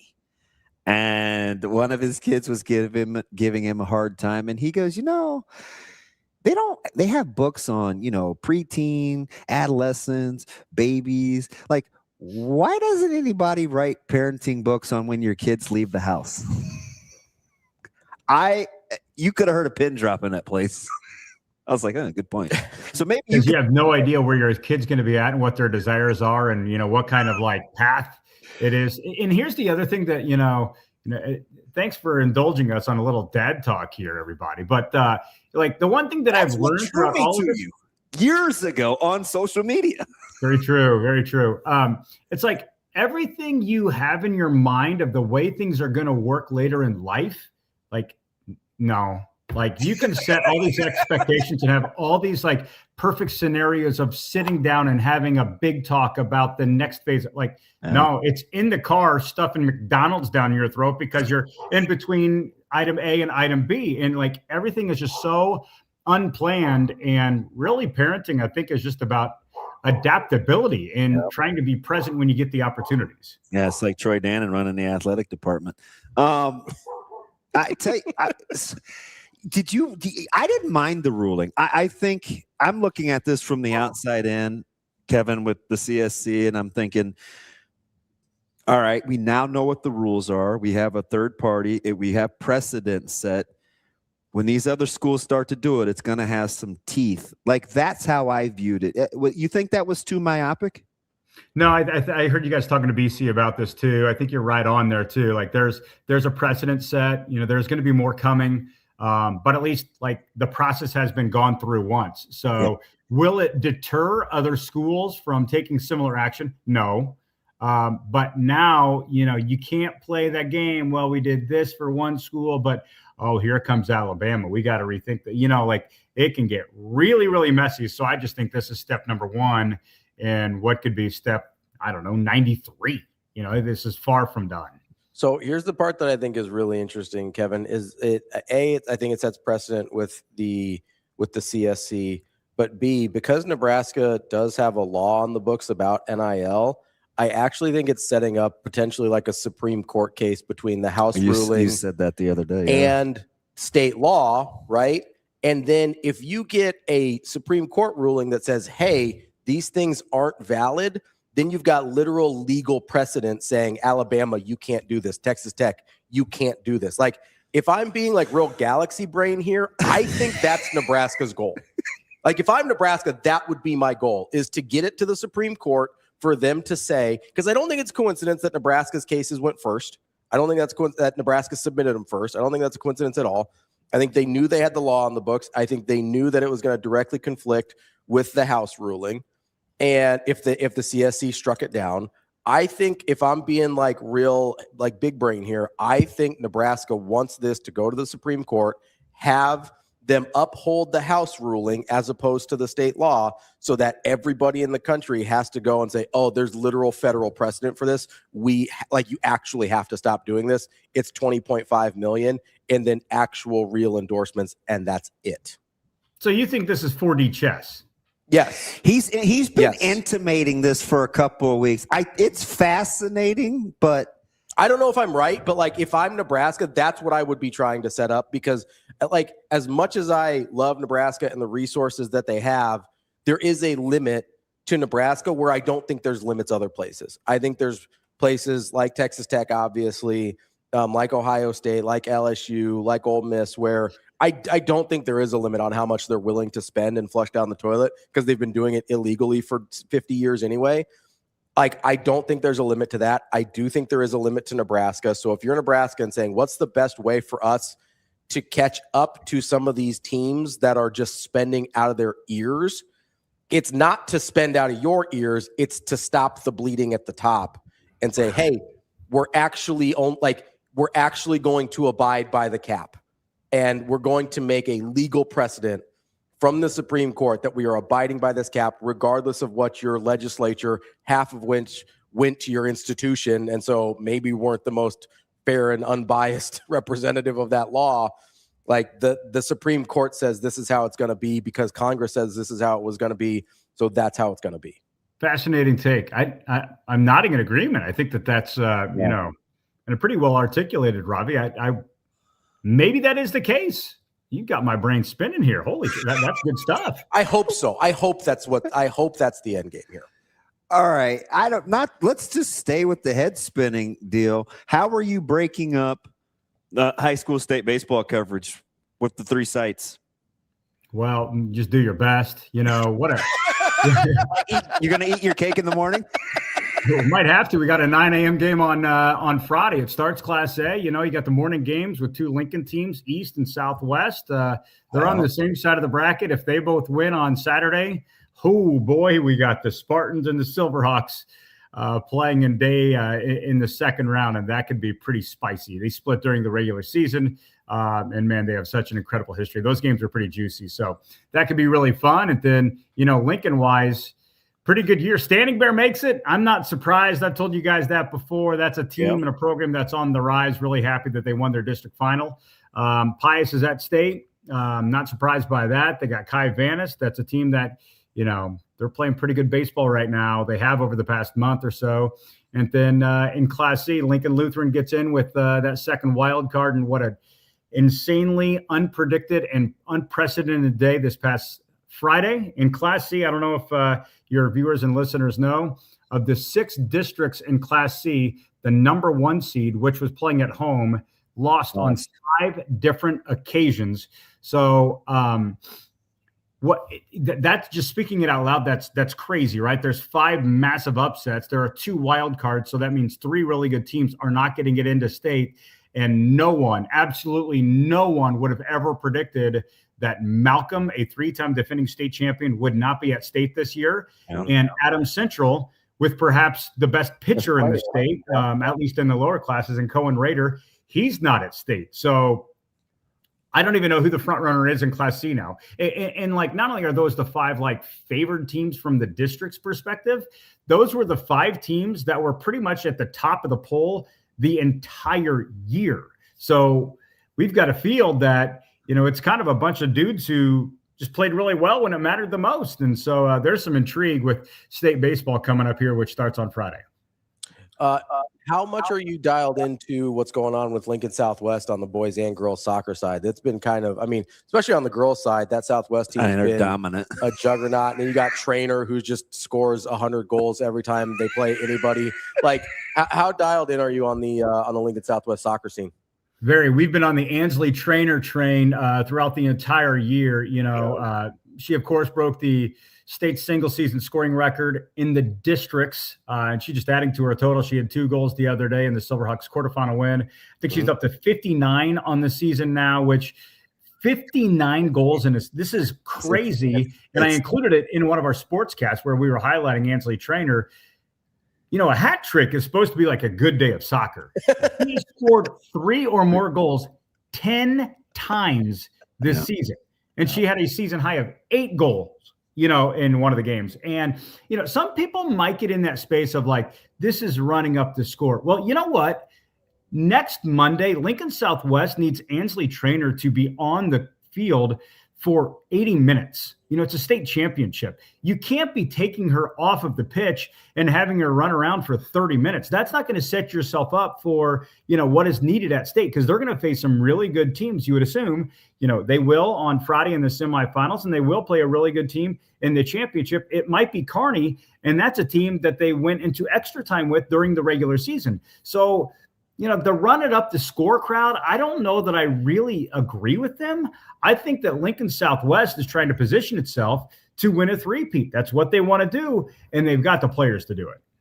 It's tough in soccer to, like, with the conditioning, like you talked about, like you have to have like a certain amount of game minutes under your belt. Otherwise, it's just not happening. And especially her, in the way that Ansley plays, like they just try to send the ball ahead, and she is so fast, so athletic, and so explosive. She, you know, her first goal on Monday at the state tournament, there are 3 defenders around her, and she had the, you know, she was dribbling and just went whoop, right in front of everybody, outran one-on-one with the keeper, and she scored. It was very impressive. Yeah. For all you, and you would know more. I just ask the questions of people that know, because, I love female sports, and whether it's Patilla at Bellevue West or you talk Southwest, from all accounts, she appears to be a fantastic person too. Like super good, like one of those people that's actually pretty easy to cheer for. When you're that prolific, that doesn't always go hand in hand. And she's young. She's a junior. What is she? 16? Patilla's only a sophomore.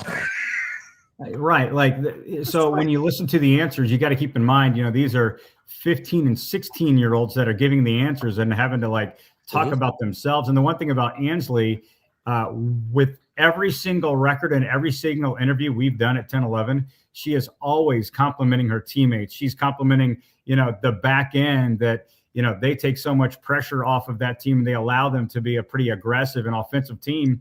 And then, the people that are up front with her, they find a way to get her the ball, because, she can only score if she's on the run. That's one thing that they can really do, is they can push the ball ahead. And I'll be honest, I don't know soccer as well as I do other sports, but at least to the naked eye, you can understand how this is a team that has a pretty clear strategy on how to get her the ball and give her an opportunity to score. And they do it so incredibly well. That's Kevin Suits, 10-11 News, Lincoln. Kevin, best of luck with your schedule for the next couple of weeks. Shout out Cake in the morning. I wish you the best. You do you, Kev. Well, if you want to eat cake, it's shoot, Ravi, he'd do the same thing. Only if the blood sugar's low. Bless your heart. Hey, what was the go-to cake? It was a Dairy Queen cake, and my son wanted chocolate, so it was chocolate times 10. It was chocolate ice cream, chocolate fudge, chocolate frost. It was just so when I say we're hopped up on sugar, we are it's pumping through our veins right now. Mike is an everything but bunt, and he's the double chocolate Oreo mini bunt cake. So that's too much chocolate, man. I mean, we're talking 6 degrees of separation, Kev, my man. I do love an ice cream cake, though. Kind of hit this morning, not gonna lie. Appreciate it, Kevin. We'll talk to you later, buddy. You're good. Thanks. That is Kevin Suits from 10-11 News in Lincoln. We're going to take a quick break here, and then we're going to get back talking about college baseball with Aaron Fitt from D1 Baseball. That's DB. I'm Ravi Lulla. It's Hurrdat Sports Live.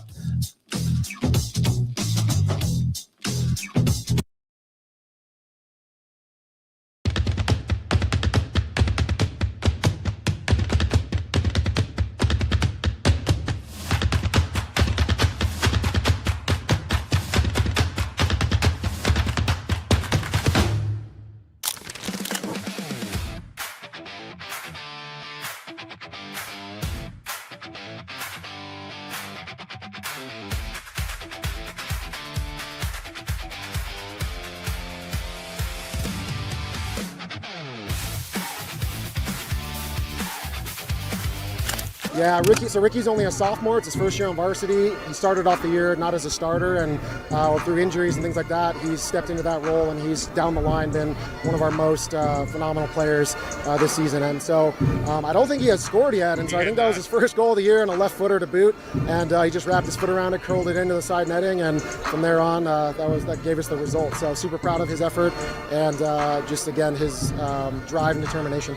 You had peppered their goalkeeper time and again. I think you had 24 shots on goal today, and what'd he do against you guys? Yeah, keeper played great. Tipped, I think, 2 off the bar. The shot keeper on the scoreboard is kind of a blessing and a curse because you kind of can see how you're doing during the match. It gives you a gauge.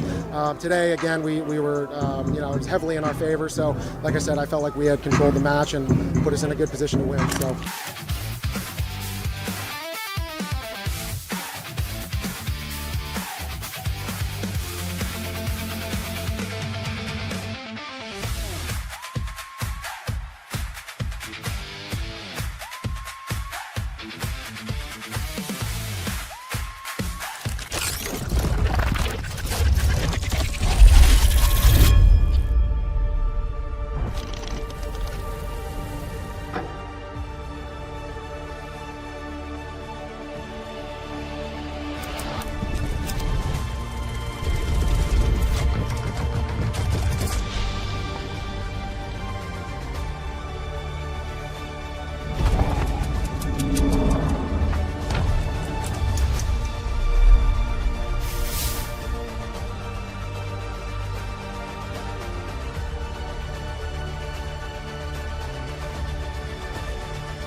Coach, how does it feel? It's been over 12 years since your team got this state tournament win, and now this is the team that does it. How does it feel just coming off of it? Obviously pretty incredible. That was a great effort from a great group of kids. And so this group has been working really hard since they were freshmen, and I'm incredibly proud that they got us to this point. What was the difference maker for your team coming into this state tournament that was different than years past? I just think the experience of being here, it's a big stage. The field's big. The emotions are just different because for a lot of these seniors, it could be their very last. And so I don't think all kids understand what it actually means until you're here on this field. So we've had a ton of different experiences down here, losing in a shootout and kind of not showing up and now showing up. And so this one feels way better than the last couple. So yeah, I'm just proud of them for showing up tonight. How does your team play with so much confidence? I mean, it showed in the scoreboard, but it was apparent very early. I just think they trust one another. You know, we've talked a lot all year long that this group's pretty selfless. Anyone can step up at any given time and they don't really care who it is. And they just celebrate one another when it does happen. So I just think they trust each other and just have fun.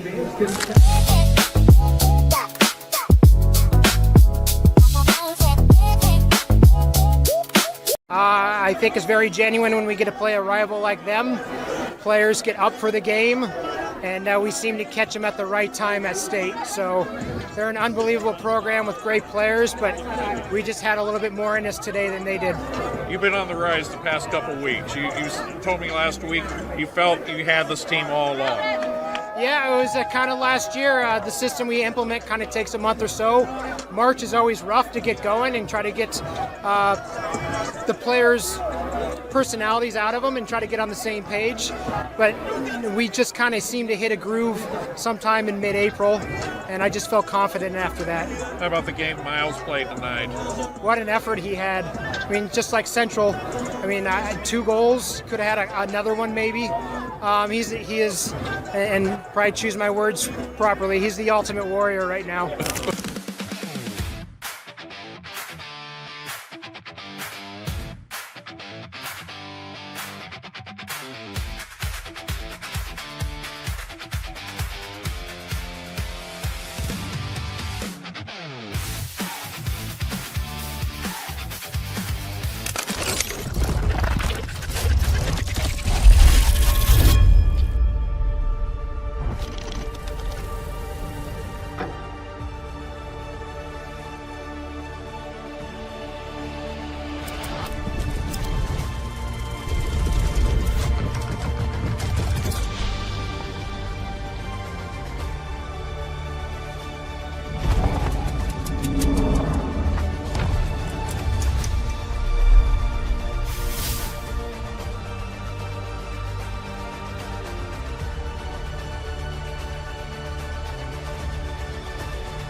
Welcome to Hurrdat Sports Live. Welcome back, Hurrdat Sports Live, presented by Next Gen Male Medical. That's DBM Ravi Lulla here at Hurrdat Sports HQ, reminding you, give our friends over at Next Gen a call, 402-614-9700. I don't know if they'll get you to be able to run as fast as Micah, but they will get you to be able to run as fast as you can. And maybe if you're like Rico and running too fast sometimes, and maybe you didn't condition your body for that, they can help you with some healing. You know, I know you've pulled some calves in the past. They can help you out with that. Look, I'm just trying to get back to a 10.8. That's pretty fast, man. You may have to cut out. You may have to cut out the diesel dew. You guys give me a hard time about 20 mile an hour. Ain't no way you're getting back to a 10.8, Suave. There's more of a chance Rico does that than you get to 20. Yeah. Whoa. Okay, hold on. I feel a challenge brewing here. Whoa. How much closer to 10.8 can I get than him to 20 miles an hour? So we're gonna have to do this by like a ratio, right? Because those are two different measurements. I think 1 mile an hour should be a tenth. So I think you're closer to 11.6, and I would be closer to 15 mile an hour. I'm closer to 11 flat than you are to 15 miles an hour. And also, if Rico just cuts out Mountain Dew, he gets there. He's probably, honestly. That is by far the biggest obstacle for either of them, though, is Rico cutting out Diesel Dew. So here's the thing. I did not know anything about I grocery eyeball for Shane. So I go to look at things I think that he'll like. I send him messages and pictures. I'm like, hey, your place has this. En route to where I have to walk in the store, there's a huge display of things that Rico likes. Doritos? No. Okay. It's all Mountain Dew. The boxes look like the United Colors of Benetton. When did they get all those flavors and still call it? I saw peach. Yeah. It was listen, I went up to the box. I was like, I know that's it. Because it looks like spray paint, like the how they say Mountain Dew on those crazy boxes. Oh, like the graffiti? Yeah, so I couldn't read it. Yeah. So I'm like, what's that say? I think that's peach. Like You should give me you should get the peach one for me. I haven't tried that one. I've tried all the other ones. They're all pretty solid. He asked so kind. It's like, oh, I think I'll get him a case. I feel like I'm contributing to your delinquency, but I'll do that for you. He'll do that. You can't get back to a 10-8. No. Like I would cheer for you to run a 10-8. I would. I would cheer for you. But that would be phenomenal. I got to question you guys. And AJ, I'm not asking you because you'll turn this into something weird. But when does a product that's known for something branch out too much where you don't get back to what they're known for? Oh, that's a really good question. Right? Because isn't Mountain Dew, like Mountain Dew was the thing that everybody drank to get their morning right because it was Mountain Dew. Right? I don't know about mornings. That may have been so when I was coming up, when I was a young lad, aren't they diversifying too much? So that is a fair question. So Mountain Dew was like the kids' energy drink before energy drinks were a thing, because it had the sugar and the caffeine. Yeah. And so that was sort of like if you were going to a buddy's house on the weekend and play video games, you were getting Mountain Dew. Like that was your thing. Usually for me, it was like a stay up late thing, not so much a get up early thing. Right. By the way, if you have trouble staying up late or getting up early, call NextGen 402-614-9700. But I agree. So here's, I think, the problem that Mountain Dew has run into is a lot of their diversification has been very successful. Like the Code Red and the Baja Blast have been like Code Red was like revolutionary. Code Red went full like you talk about the gaming stuff. Code Red was like number one for gamers. If you're a gamer, you love Mountain Dew Code Red. Like that was the deal. Huh. And then Baja Blast became the Taco Bell thing, and then they started like bottling it and canning it because for a while it was only available at Taco Bell. And so they've been very successful in some of these diversifications. But to your point, they seem to have lost the plot. Dude, like there's a lot there was going probably, and I didn't like study.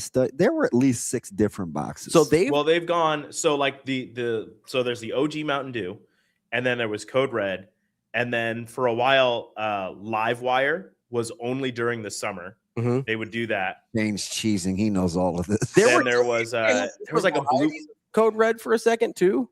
What's up? I thought didn't they have like a couple different varieties of Code Red at one point too? I thought it was just Code Red. There's like a blue one that I can't remember. It was like Voltage, Mountain Voltage. I feel like there was like different variations of Code Red. I think there was. Because there was like, I remember there was like a gaming version where it was like the Re-Energizer or something like that. I think there were a couple different variations. I know they came out with they have Mountain Dew like energy drinks now. They had straight gaming ones. So they went Mountain Dew, I think it's called Fast Break or something is the energy drink or something like that. And they've gone like hard seltzers. Like they've done like liquor? Yeah, Mountain Dew has done alcohol. You could only they've done. I was like 3 summers ago. You could only get it in Iowa, and I had a cousin go get some for me. They're actually pretty good. Mountain Dew. I feel like Ravi typing. I'm a voice texter.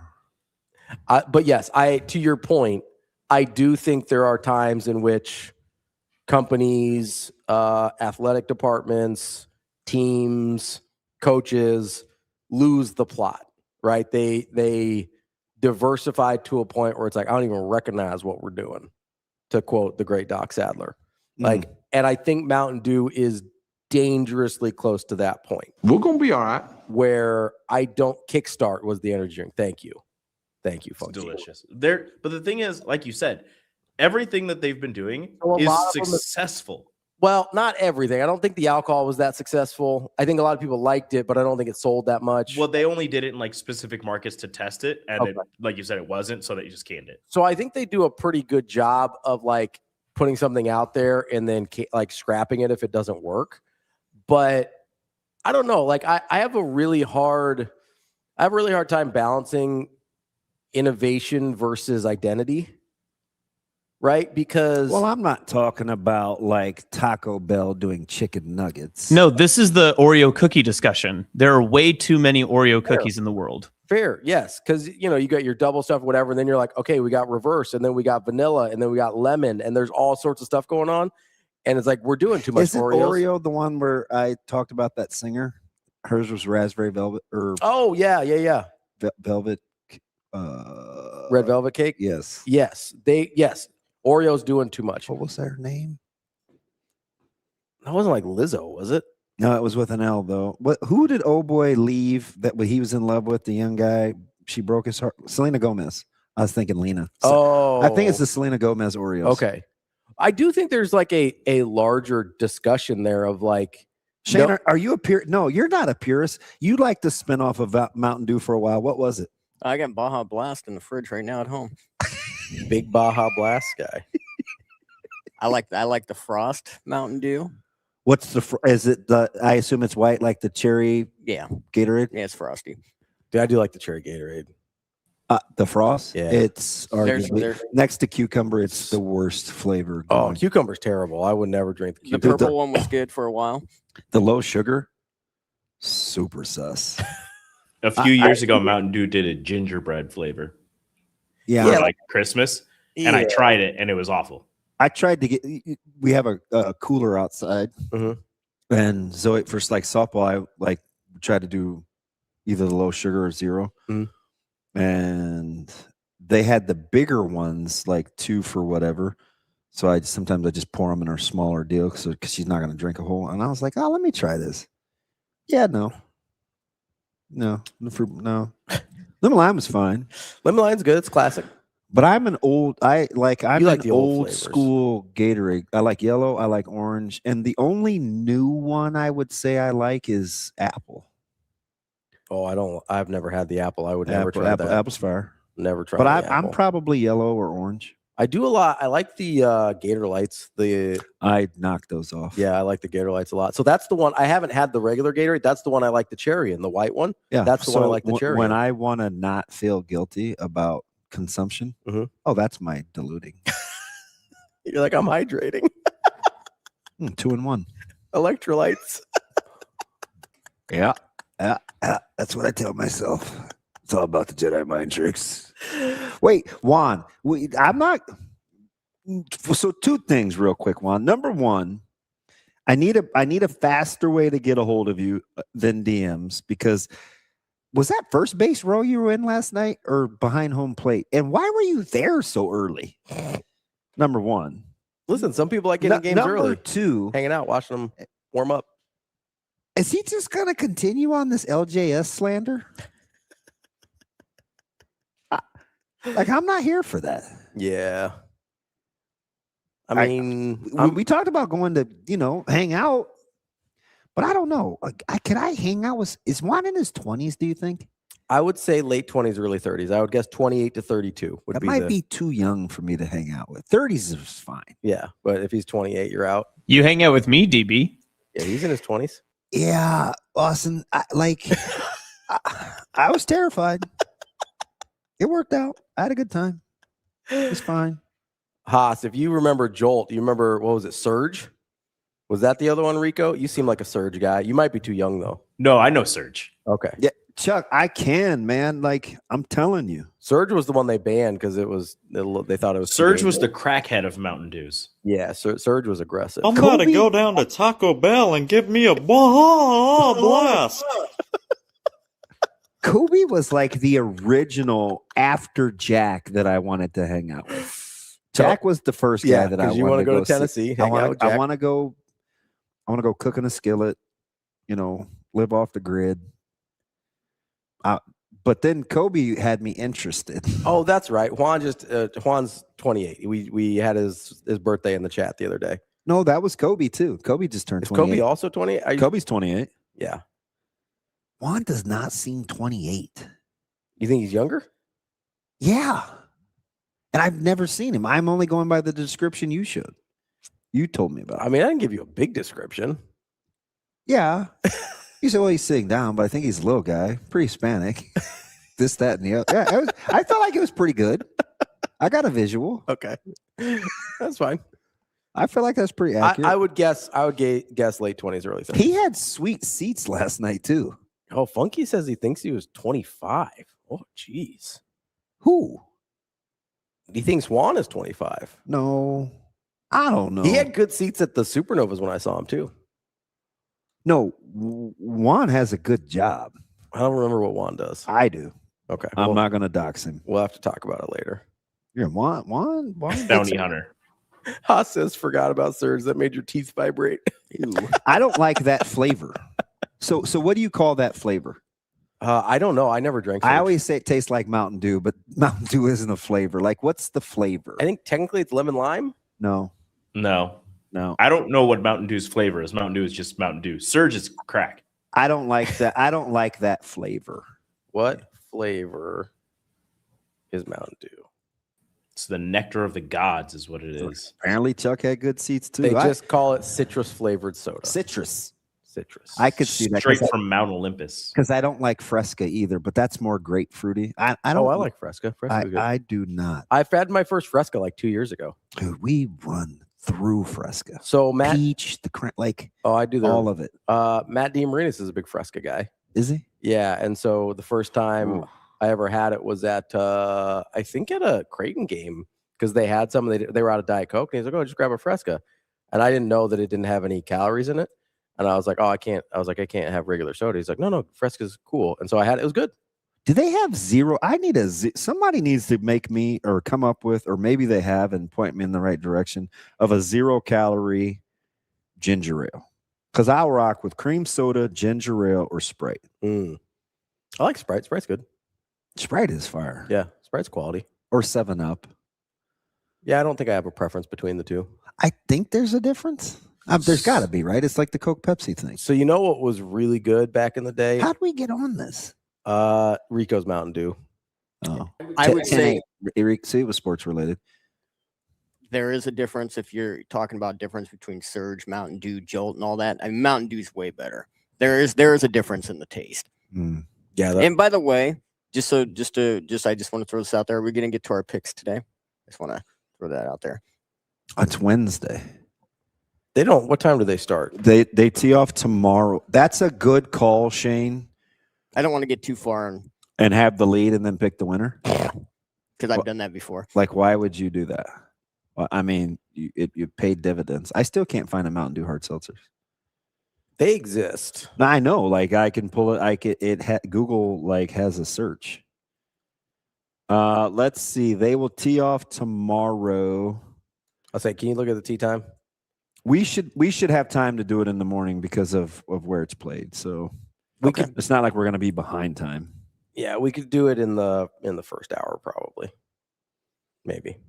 I think so. I mean, we could actually censor ourselves. Well, I don't know about that. That seems aggressive. Why would we do that?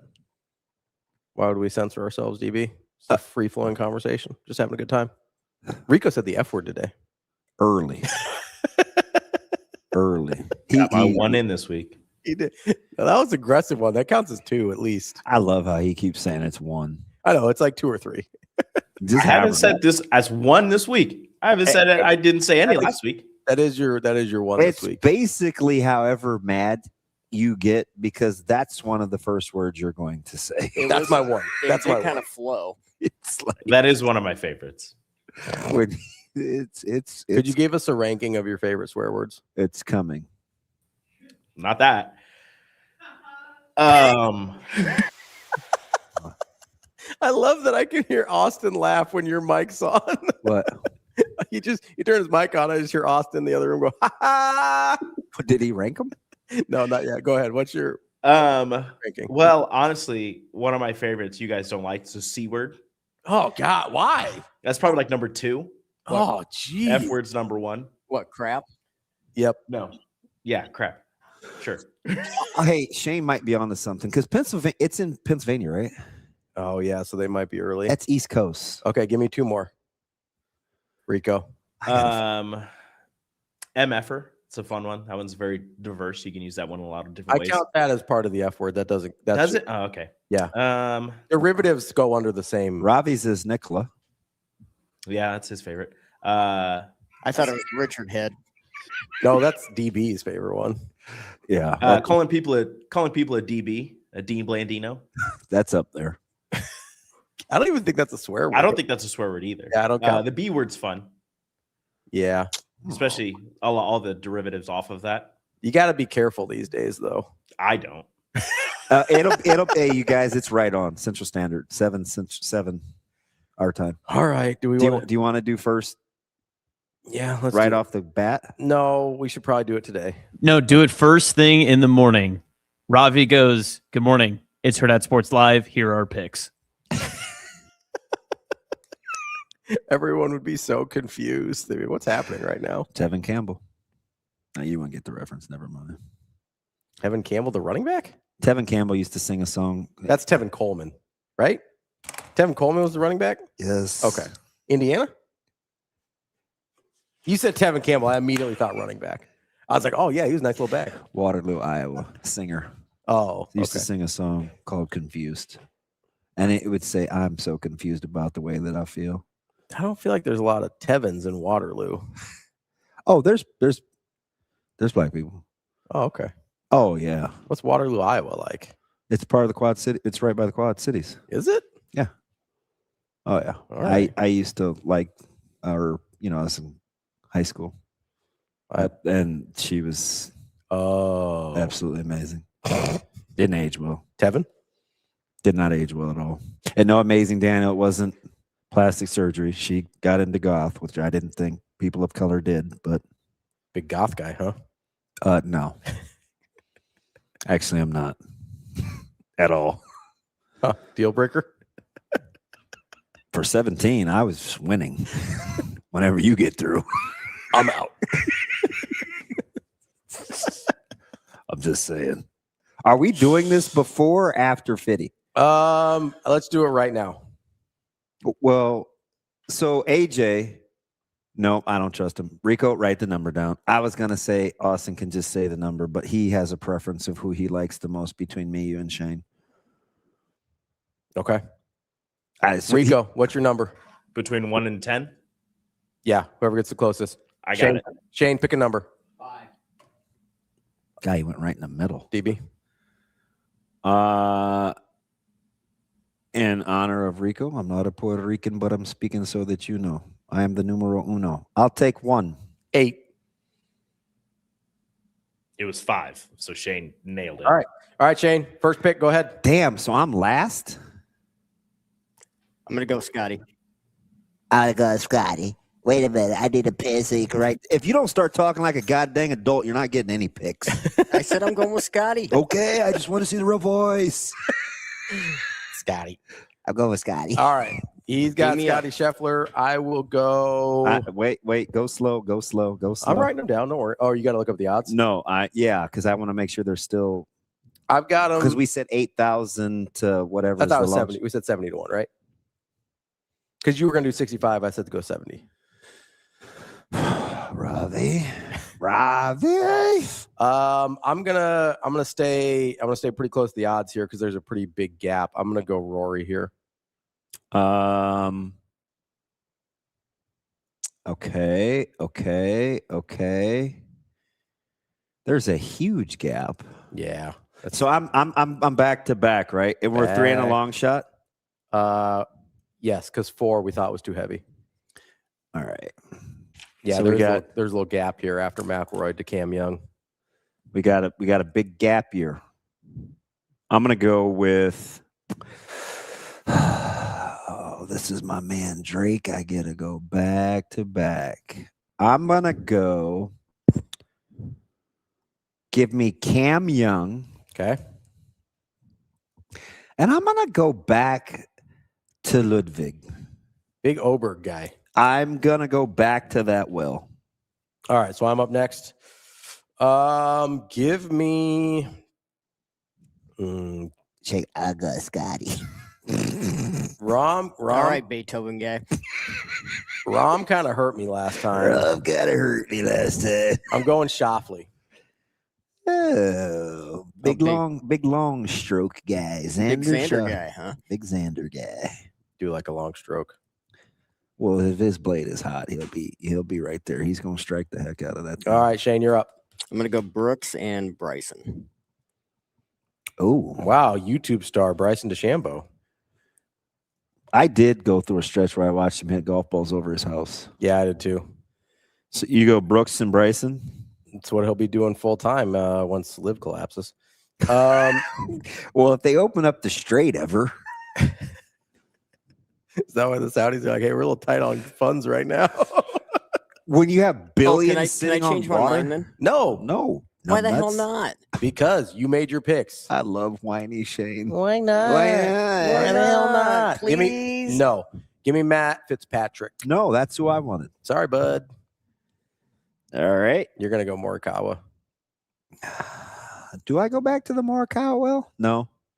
I like him, though. So this is I want to be able to cheer. So you get your one and then your long shot. Yeah, I'm actually going to take I can't believe I'm going to do this. I'm going to leave you alone, John Rahm. I'm going with Fleetwood Mac. Return of the Mac. And hopefully he won't tinkle it down his leg if he has a Sunday lead. Tommy Fleetwood. And my long. So 70-1. My long duck dong. Give me. I think he's got one in him. Give me Jordan Spieth. Dang it.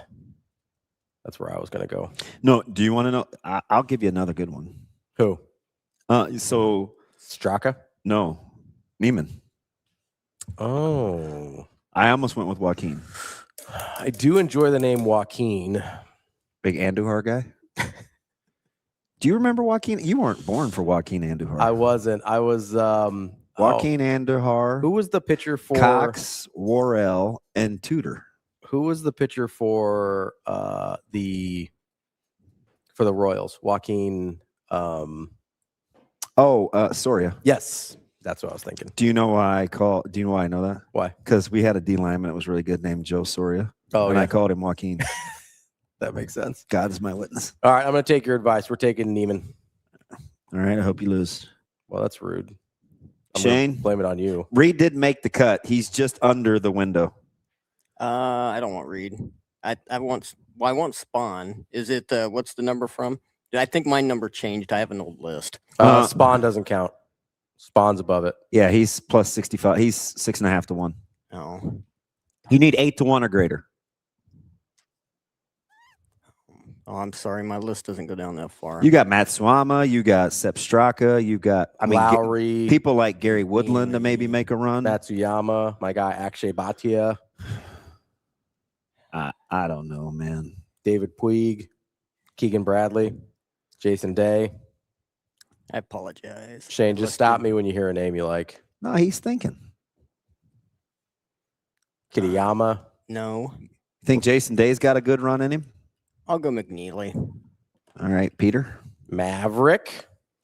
Eminem. All right. Maverick McNeely. Lock it in. All right, let's take a quick break. We will come right back, talk a little college baseball with Aaron Fitt of D1 Baseball. That's DBM Ravi Lulla. It's Hurrdat Sports Live.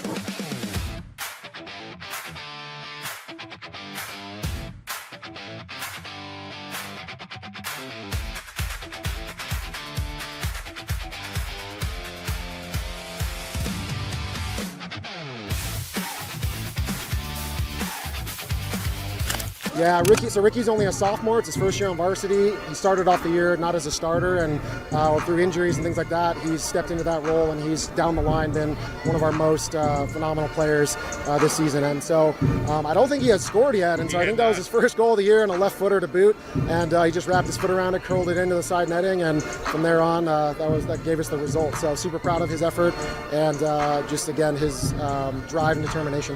You had peppered their goalkeeper time and again. I think you had 24 shots on goal today, and what he do against you guys? Yeah, keeper played great. Tipped I think 2 off the bar.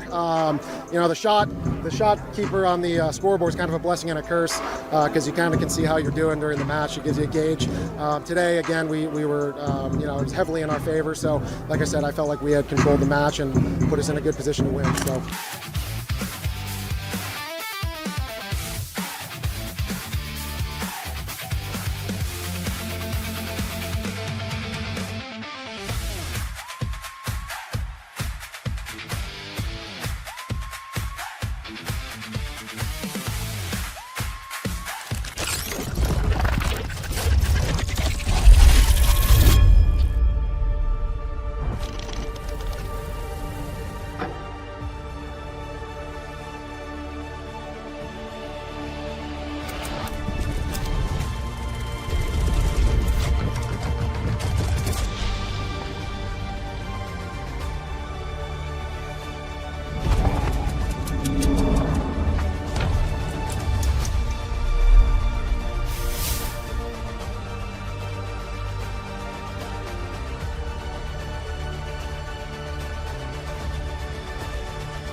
You're listening to Hurrdat Sports Live.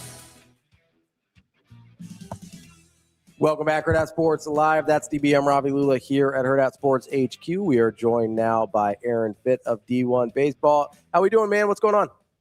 I'm doing great, fellas. How are you guys? Fitty, looking good as always. You're giving me some Tommy Fleetwood, Cam Young vibes, man. Are you looking for? Are you a golf guy? I am a golf guy. Actually, I play the same ball as Tommy. I'm just leaning right into the comparisons. I'm playing that picks ball. Listen, he's one of my picks. We each drafted 3 plus a long shot, and Fleetwood made the cut. So go, Tommy. You look sensational, man. Are you over? You knew this was coming. It doesn't blip on your radar. Are you into this RPI cancellation hot topic over the last handful of weeks? I think it's funny because it's been happening for years now. Years? Yeah. I mean, I don't know why all of a sudden it's such a big deal. It's just like, this is not a new phenomenon. It's just, and all of a sudden this committee's decided that they're going to send out this mean letter about it, but we don't know what they're actually going to do. I mean, I just don't understand how you can punish teams that are trying to maximize their chances using the metrics that you've given them. Like, we know how RPI works. I mean, you can play a bad team and beat the crap out of them, and you go down in the RPI, and you're better off not playing. If the system is stupid, then fix the system. Like, otherwise, I don't understand how you can punish teams that are just trying to avoid this penalty for playing games. You don't know when you schedule, in a lot of cases, that the team you're playing is going to just kill your RPI at the end of the year. Sometimes you do. Something you schedule you schedule certain programs and you kind of know what you're getting into. But in other cases, it's not your fault that this team that maybe you scheduled a year ago wound up having a lousy year.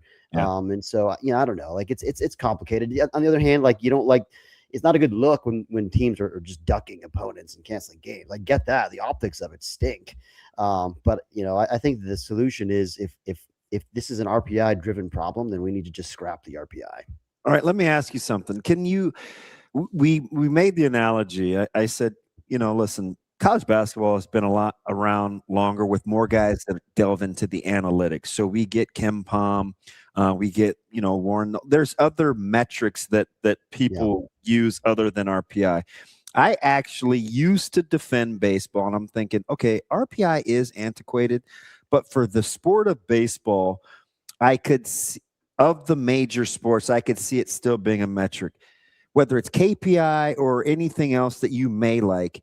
Is there another resource that you think has enough data points over time that would lend credibility to being used in college baseball? Because there's a lot of newbies. Are there any that you think have enough teeth to it over time? Yeah. So, first of all, I'll give the NCAA, the committee, credit because they have, I think, improved their process, and now they are actually officially incorporating multiple metrics. It's not just RPI like it used to be. You've got the KPI for baseball, and you've also got the new DSR, the Diamond Sports rating or ranking that our partners 643 Charts have put together. DSR. Yeah, it's cool because it doesn't penalize teams that play a game and win it. At the very least, if you win a game, you're never going to drop. You might not gain as many points as somebody else gained when they beat a better opponent. Now, if you lose a game, sure, there's still risk there. But I mean, if you win a game against a team you should beat, you're not going to drop in DSR, and so that's the advantage of that system, among other advantages. But and I think there's room to use multiple metrics, in concert with each other. It's just, if RPI is still king, which I think it still is. I mean, these other metrics are nice to have, and I hope the committee will do a good job kind of blending these things and looking for outliers. Like if RPI is a real outlier compared to the other two metrics, or vice versa. I hope that can be a scenario where it's helpful and it kind of tips the scales one way or the other. But in the meantime, if RPI is still king, then you're still going to have this problem with canceled games. It doesn't matter how many other metrics you incorporate if that's the one that you lean on the most. Would you have lent more grace to, hey, because some teams will say, listen, we don't have enough arms. We're trying, would you buy the expense argument where, no, listen, man, we're trying to just save money, because it is expensive. I'm surprised more people don't say that, because I think we would be, we would have a little more grace. That's got to be part of it, though, right? Or just nobody's saying that out loud. Yeah, I mean, it's just about the RPI, really. I mean, it's just, and I respect it. A few years back, Jim Schlossnagle, I can't remember if he was at A&M or TCU, but they canceled a game, and he just flat out said it publicly, like, yeah, like playing this game hurts us in the RPI, so we're not going to do it, And I appreciated the candor of that. I think he got skewered, I'm sure, but like, don't be coy with us. The weather cancellations when there's like a 10% chance of sprinkles, 2 hours before the game. Come on, guys. Well, sure, I had me checking the forecast a couple weeks ago like I missed something. It's silly. Some of it's just silly. Now, Boston College canceled the game recently because, where their location geographically, they kind of have to overschedule. And so they had like 57 games on their schedule, and they happened this year not to get any of them, rained out. And so they canceled the game because they would have been over the 56 game limit. That's valid. But short of that, there's not, most of these excuses are garbage, and everyone knows it, and it's just, I do find it entertaining the kind of the charades that these people play. The poor sports information directors trying to spin this stuff when they cancel a game. It's bless their hearts, I guess. Nobody was up in arms when Purdue was trying to get into the Big Ten tournament and Nebraska couldn't get games in. It's like, hey, wait a minute. I thought you guys had TERP, right? Like, we just flew under the radar unless you were a Nebraska fan. Imagine that. Right. All right. One team I want to ask about in particular, just because I think they're flying under the national radar, but their conference is well represented. How good for you is this Georgia Tech baseball team? Yeah, they're awesome. I think they're awesome. I mean, I think it's the best position player group in the country, full stop. It's as good as, Georgia can hit, and UCLA's got superstars, but there's just, the entire team at Georgia Tech is, 1,000 OPS from 1 through 9. It's just like you've got superstars and elite draft picks, multiple first rounders with Drew Burris and Von Lackey. And, I think Jared Vincula is probably also a first rounder. I mean, he's the best second baseman in the country. I mean, it's just, there's crazy high-end talent, but also the depth and the guys that you don't even really think about, like, Will Baker down there is just this kind of dangerous left-handed hitter that's having a big year. And, Caleb Daniel, they got all these guys that like aren't even famous that are just real bats, and so that's what I love the most is it not only is it a home run hitting outfit like it always is, but they're just really good at hitting, period. The hit tool stands out. They control the zone, and their 2-strike approach is as good as you'll find in the country. And there's a lot of doubles. It's not just a feast or famine kind of offense. And I appreciate that they're multidimensional and have power. And listen, I think they're good enough on the mound. I mean, better than they have been historically. It's not an elite pitching staff. It's not North Carolina or Oregon State, or Texas on the mound. But I think it's certainly good enough to get them to Omaha and give them a chance to win it all, because their position player group is that special. And they do have a lot of stuff on the mound. It's just a matter of throwing enough strikes, and the encouraging thing is I think that the key guys in the bullpen are strike throwers and just kind of veteran pitchability guys rather than guys who just throw 100 and it's scattered. I'd rather have a trustworthy strike thrower eating up those innings, like a Mason Patel or Dylan Lloyd. Those kind of they're two guys there. Aaron, do you think we kind of undervalue the ACC a little bit? I mean, I think they've got 8 or 9 in the top 40 of the RPI. Like it's a pretty solid conference. It's only a couple teams, I think, behind where the SEC is. But it seems like is it just the high end? I mean, I think they have like 3 in the top 9 or something. Carolina's, and I'm biased. Yeah, at least they have a staff that's good enough to win. It doesn't seem like there's as big of a gap between the actual baseball as there is between the narrative. Is that fair? Yeah, I mean, the SEC is deeper. I mean, there's no question about it. Like, there's more of a drop off after you get past maybe the top 7 or 8 in the ACC than there is in the SEC. But at the top, I mean, I think Georgia Tech and North Carolina, you could take those two against any two in the SEC. As good as Georgia is, as good a years they've had. Texas, we've seen lately maybe some kind of cracks in their armor at Texas, and Auburn's playing great. But I don't know that I would take any of those 3 teams over Georgia Tech and North Carolina. And then you could throw Florida State in the mix as well as kind of a third high-end contender. I don't know that I have quite as much faith in Florida State staying power, just with again, they've been doing this without Miles Bailey, who's by far their best their best hitter. And credit to them, they've continued to win enough to be right here in the top 8 national seed discussion. Long term, like if I'm buying national title contenders, I don't think I'm buying Florida State to that degree. So the SEC probably has a few more teams that I would consider high end championship contenders, whereas the ACC has 2 really, really high end contenders. Let me go to the other team in Georgia, not named Tech, just the Bulldogs. Offensively, I think they're right almost at a 330 team batting at 320. Gaudy team batting average right there. Offensively, they've been good for a few years now. What do you think makes this staff different, where this Georgia, I'm not going to say underachieve, but meets the expectations of the regular season prowess? Yeah, I mean, I think it's fair to say they have underachieved in the postseason last couple of years. When you're home for a regional and a super, and you fail to go to Omaha. I mean, that's a disappointment. I mean, it's still a great year, but it's a disappointment. And this year they've won the SEC handily, with a week to go, and you have to regard them as one of the leading contenders, to win it all. So they don't get to Omaha this year. I think it will be a major disappointment, but I do think that they've got a little bit more continuity now. I mean, they famously have gone all in on the transfer portal stuff. They're more portal heavy than any team in the country. But now you've got a few of these guys who transferred in a few years ago and have been together now. I mean, Daniel Jackson and some of these players that have been real factors. Obviously, Jackson's the one that really leaps out at you, but Colby Branch at shortstop as well. I mean, you got some continuity at your key spots up the middle, and Trey Phelps, their best players, a 3 or 4 year guy there at Georgia. And so, I mean, I think that matters. I mean, as far as you're trying to build a culture and a chemistry at a place where you have a ton of transfers, I think sometimes, that's hard to do. And I think they've done a pretty good job with it, even though, again, they brought in a large group of transfers, but it feels like they've hit on their key guys on the mound. There's a little more pitchability this year. Caden Aoki being a really key piece of that.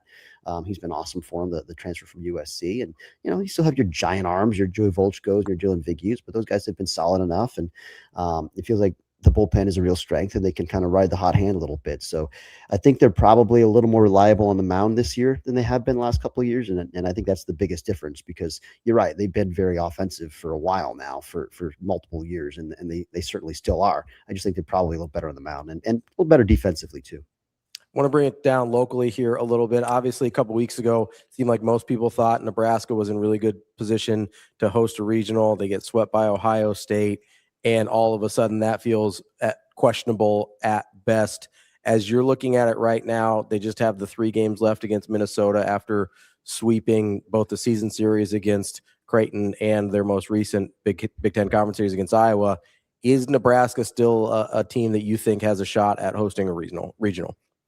Yeah, for sure. And, I think we just had our projection this week come out yesterday, and we had them in that first group of 4 teams just outside hosting, and they're kind of just jostling there. That I would say, really teams 14 through 20 are all kind of jumbled right now, and Oregon obviously has a head-to-head advantage over Nebraska, but they're kind of right next to each other in the standings. And, we projected Oregon to host this week because we think they're going to win that USC series. But if they don't, I think that certainly opens the door for Nebraska. And even if they do, Nebraska's got some good metrics. I mean, it's, they're second place in league, 27, and when the RPI is there, number 15, where it needs to be to host, and it's a good quad 1 record, 9-7, and the other metrics we talked about it, the DSR, the KPI, the KPI is still kind of right there. Also, DSR is a little bit lower, so maybe that hurts them a little bit. But I mean, I just think if they'll get a nice boost this weekend going on the road when they play Minnesota. Right, that series is up there. So you finish with 4 straight home road games rather, with the Creighton win the other day, and I guess that's a neutral site. No, that was a road win, right, for Nebraska yesterday.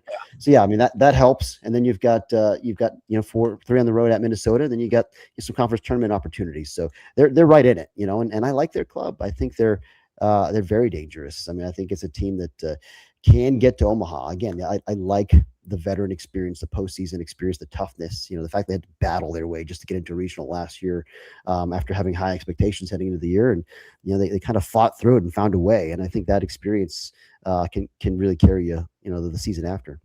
FITT is, listen, I talked about this maybe it was Monday or something, and I said, listen, of the top 25 teams, only 6 have 40 wins, and one of them's SC. And Nebraska fans don't think super highly of SC because of their showing against us, but that staff is still it's top 5, 6 in the country with ERAs, and they get guys out. If Nebraska gets to the low 40s win total in their conference, for you, would that be hosts worthy, being in such rarefied air?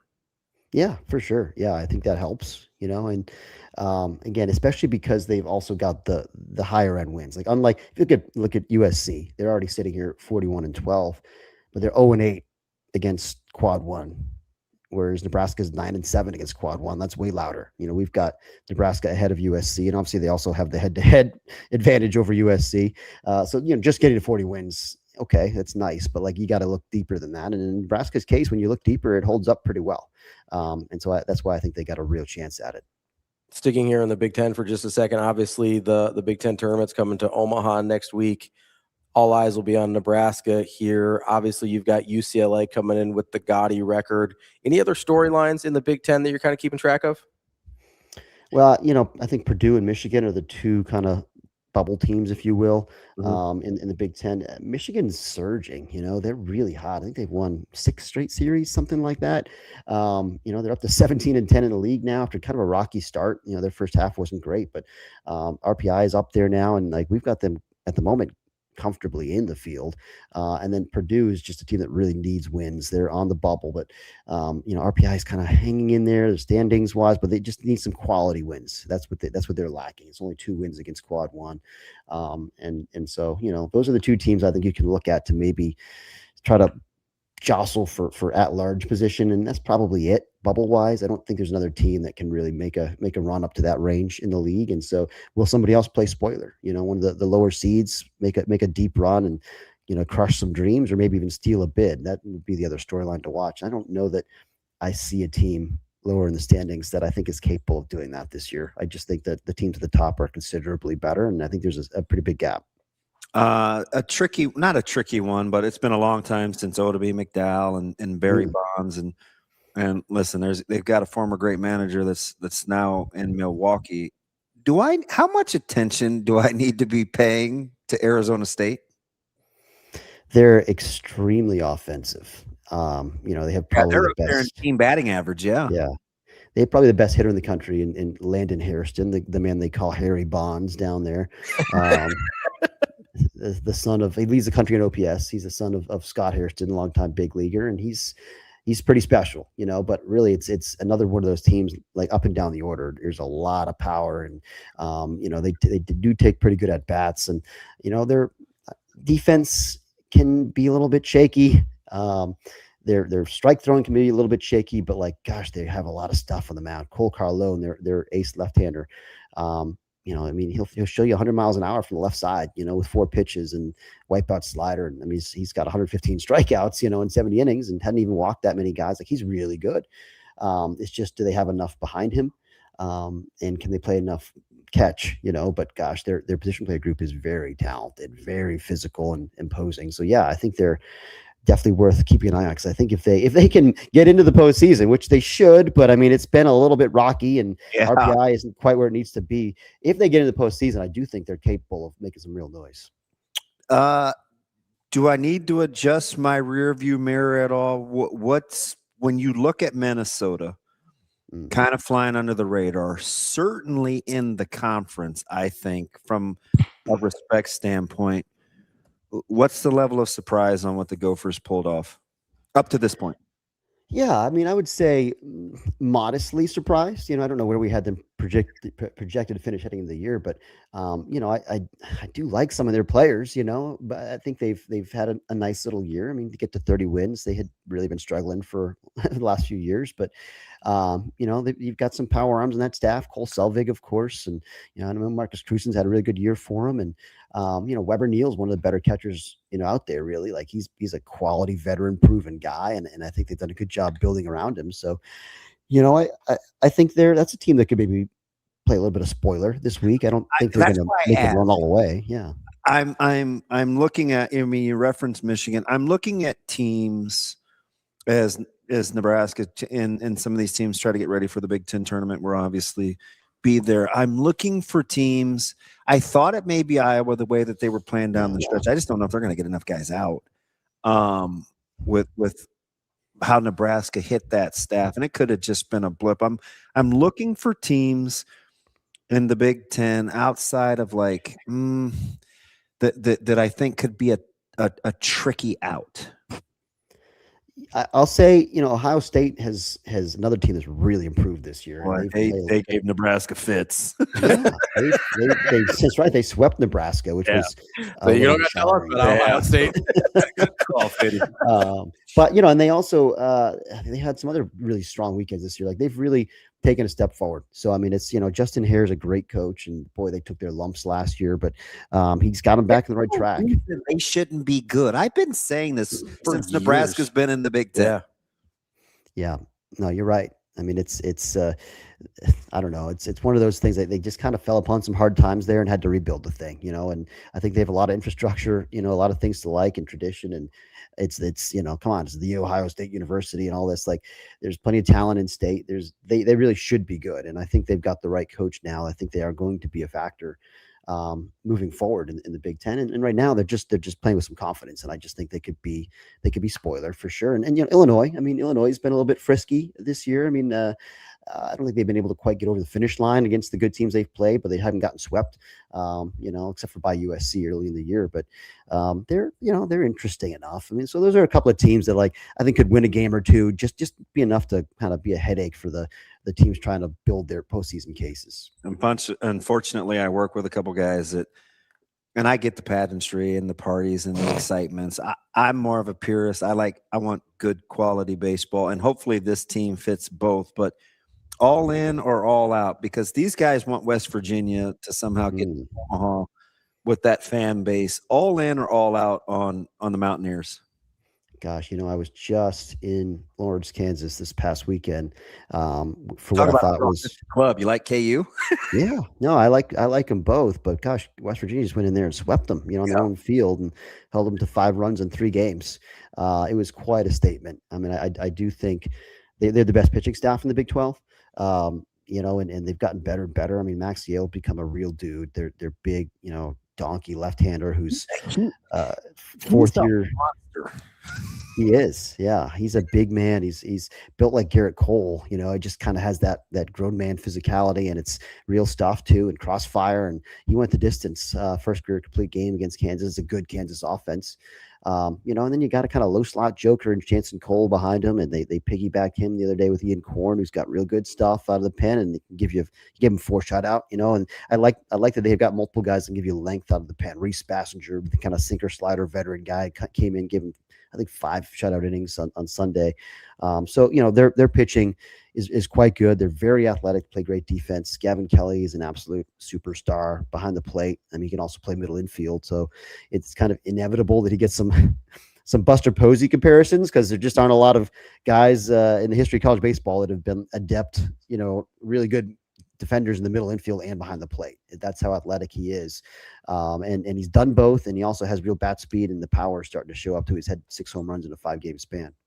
Of the top 10, in the top 10 that will get regional host sites, for you, is Texas the shakiest of the bunch right now? Or do you have another candidate of highly thought of top 10 teams? Yeah, Texas is wobbling at the moment. No question. I mean, you know, and I think Luke Harrison struggling there is a little bit of a concern in their rotation. You know, Roger Riojas has had a great year, but a little bit wobbly the last month or so. I think he was better this past week. You know, and their lineup, once you get past the first 5 or 6 guys, it's much more pitchable than a lot of these other top lineups, I think. That said, I mean, their high-end pitching is really good, you know, and so I still think they're really good and one of the leading contenders. But yeah, I think right now they're not playing their best ball, and they're kind of showing some cracks, and so that's maybe a concern. You know, A&M love their offense, don't love their pitching staff. I don't know if they've got the arms to really get it done. What about Southern Miss? Yeah, Southern Miss is one that we loved early in the year. You know, got some great non-conference wins, and then they kind of went through a little bit of a rough patch. Still were mostly able to grind out series wins against lesser teams, but what they did was they reshuffled their pitching, and they put some of their key bullpen guys in the rotation, and it's really worked for them. And now they're surging. They're playing their best ball again at the right time. I think they found the right formula. I like their team a lot. I love their pitching, and it's a very good veteran position player group, you know, just older winning college players that have been together a while. So yeah, that's the team right now, I think, out of the mid-major, you know, conferences that I think has the best chance to make a deep run. Even though Coastal's had a great year and is still leading that league, I think I have a little bit more faith in Southern Miss this year. Let's take Southern Miss out of it. You mentioned Coastal. If I give you Missouri State, Coastal Carolina, UC Santa Barbara, and let's say Jacksonville State, and we'll throw Liberty in there. I thought you might say Navy. We'll so throw Liberty in there for fun as well. Which of those kind of mid-major, non-power conference teams are you feeling the most? Well, I still think you got to give Coastal their due. I mean, they played for a national championship last year, and I think it's incredible what they've done. I mean, the season that they've had, despite the injuries they've had, you know, of course, they famously were without their ace Cam Fluke for the first, about 10 weeks in a row, you know, with a rib injury, and he's a first-team preseason All-American. Yeah. Yeah, I mean, and he's back now, but it's like they're still kind of trying to build him up, and so they're kind of having some rocky moments there as they do that. We'll see if he can get back to peak form for the postseason. If so, that's a real difference maker. But you know, they also didn't have Hayden Johnson, their projected number 2. He hadn't thrown a pitch all year. Their first-team preseason All-American closer, Dominic Carbone, the Godfather, hadn't thrown a pitch all year. Yeah, great name. So the fact they've been able to win as much as they have with all these guys down on the mound impresses the hell out of me. Now it's just a matter of, can they get back to playing their best ball here? And you know, their lineup's okay. It's not awesome, but they're winners and they grind you a little bit. And again, a bunch of guys who played in Omaha last year, you know, there's value in that. So that's the team that I still think, you know, even though I like Southern Miss a little more right now, I still think that Coastal could get it together and make a deep run. And you know, out of those other groups, those Conference USA teams have all had nice years. You know, maybe Jacksonville State's got the front end pitching. I mean, Liberty's got a real ace. I don't know if they've got much pitching after that. Missouri State is a very offensive team. Don't know that I really trust their pitching to make a deep run, you know, in the postseason. So all those teams, you know, tip your cap to them. They've had nice years, but I don't know that I'm seeing any of those teams be Omaha darlings this year. All right, last one for me, just because I have to take advantage of your expertise, because a lot of people like Coach Bish nationally, and Cincinnati's cracked the top 25 now. How does this process happen as you're kind of watching it unfold with Cincinnati? Gosh, the guy's just such a great coach. He's such a great coach. He's highly thought of nationally. Yeah, no, I mean, for sure. He was at Central Michigan, for what he did there, and just the style that they played with was so distinctive. And it's a ton of energy, and sometimes they can rub people the wrong way, the way they play. It's just like a bunch of, it's like that kid in the pickup basketball game who's just D'ing you up, like right in your face. It's like, come on, man. Pickup. Yeah, it's a whole team of those guys, except they also have some just big old superstars. I mean, Quentin Coates hits the ball as hard as anyone in the country. I think his average exit velos. I mean, he's got as much power as anybody, so he's not just a little Nat Rugrat pickup basketball player. He's a real man. But and they got a real ace too in Nathan Taylor. So I just think he's done a great job bringing his culture over from Central Michigan. They still run a ton and put so much pressure on you with their speed and just their ability to pick their spots in the base pass. They just really drive you crazy. It's a tough team to defend, and I think they've done a good job kind of making strides on the mound as well.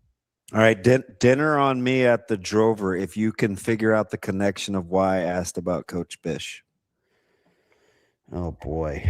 I don't think I know. You would be a flat out Jeopardy genius. You stumped me. I hate that. He coached at Midland in Fremont in 2014. Wow. I'm like, this is, you know what I mean? Believe me, I'd love to sit down and eat with you anyway. But if you'd have bagged that one, I'd have been like, you could have just dropped the mic and walked off. That's impressive. That's quite a connection right there. Yeah. All right, buddy. That is Aaron FITT, D1 Good Baseball. as always. Appreciate your time as always. We'll see you here in about a month. All right, fellas. You have a good one. Thanks, Fitty. That is Aaron FITT from D1 Baseball, and that's the show for today. But were you wondering what I was doing? I didn't realize that. Yeah. You know what I did realize though? He's only 45. You would like the way they play. Yeah. Oh, they're annoying. Why would I like that? Because they're in your. It's like, hey, stop us. Yeah. Stop us. That's fair. You know what you can't stop, and that's Wing Wednesday over at Hurrdat Sports Bar and Grill. You can get 12 traditional or boneless wings for just $12. Pick your sauce, grab a drink, and settle in for a game. Whether your team's riding a hot streak or just need a break from the week, Wednesdays are built for wings. Pay the $1 upcharge and get them breaded, baby. That's what DB says. It's at Hurrdat Sports Bar and Grill. It's Wings Wednesday. Go ahead and check them out. We'll be back tomorrow with more Hurrdat Sports Live. See you. Have a good day. Love you.